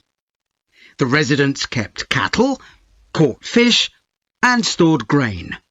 They had wells for fresh water. Many of their houses were built around a courtyard and were constructed of stone.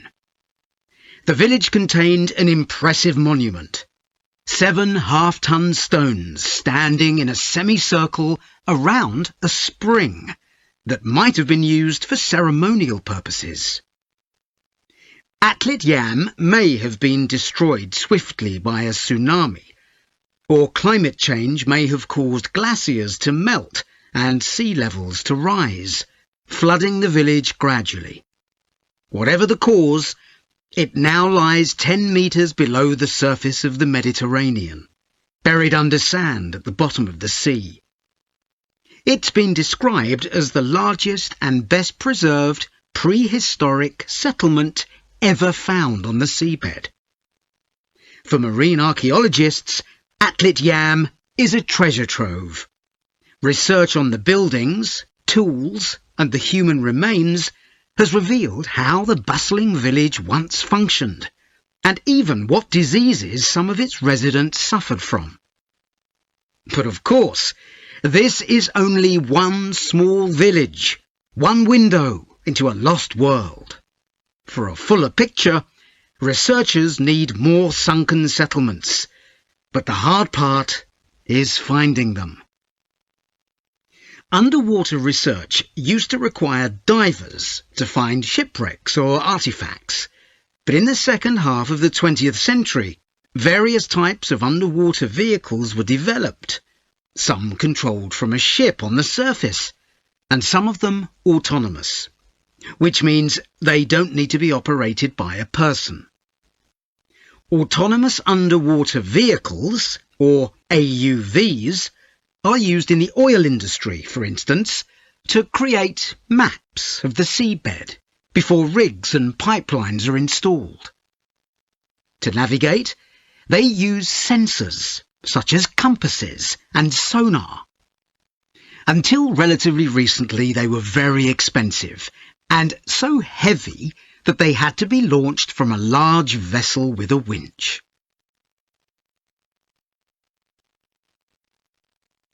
But the latest AUVs are much easier to manoeuvre. They can be launched from the shore or a small ship, and they're much cheaper, which makes them more accessible to research teams. They are also very sophisticated. They can communicate with each other and, for example, work out the most efficient way to survey a site or to find particular objects on the seabed. Field tests show the approach can work. For example, in a trial in 2015, 3 AUVs searched for wrecks at Marsimemi, off the coast of Sicily. The site is the final resting place of an ancient Roman ship, which sank in the 6th century AD, while ferrying prefabricated marble elements for the construction of an early church. The AUVs mapped the area in detail, finding other ships carrying columns of the same material. Creating an internet in the sea for AUVs to communicate is no easy matter.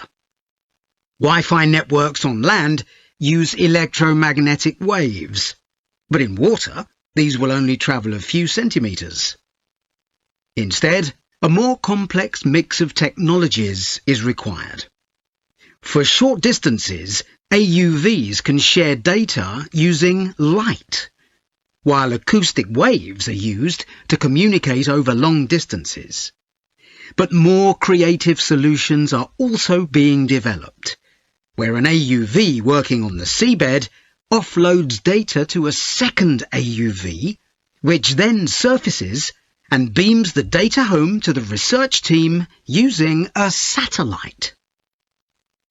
There's also a system that enables AUVs to share information from seabed scans and other data. So, if an AUV surveying the seabed finds an intriguing object, it can share the coordinates of the object, that is, its position, with a nearby AUV that carries superior cameras, and arrange for that AUV to make a closer inspection of the object. Marine archaeologists are excited about the huge potential of these AUVs for their discipline. One site where they're going to be deployed is the Gulf of Baratti off the Italian coast. In 1974, a 2,000-year-old Roman vessel was discovered here in 18 metres of water. When it sank, it was carrying medical goods in wooden or tin receptacles. Its cargo gives us insight into the treatments available all those years ago, including tablets that are thought to have been dissolved to form a cleansing liquid for the eyes. Other Roman ships went down nearby, taking their cargoes with them. Some held huge pots made of terracotta. Some were used for transporting cargoes of olive oil, and others held wine. In many cases, it's only these containers that remain, while the wooden ships have been buried under silt on the seabed. Another project that's about to be... That is the end of section 4. You now have half a minute to check your answers.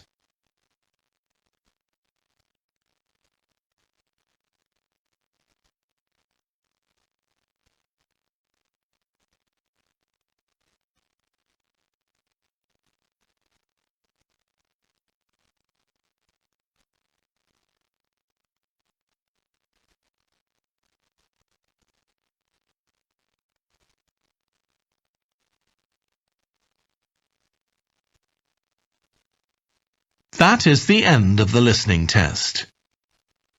In the IELTS test, you would now have 10 minutes to transfer your answers to the answer sheet.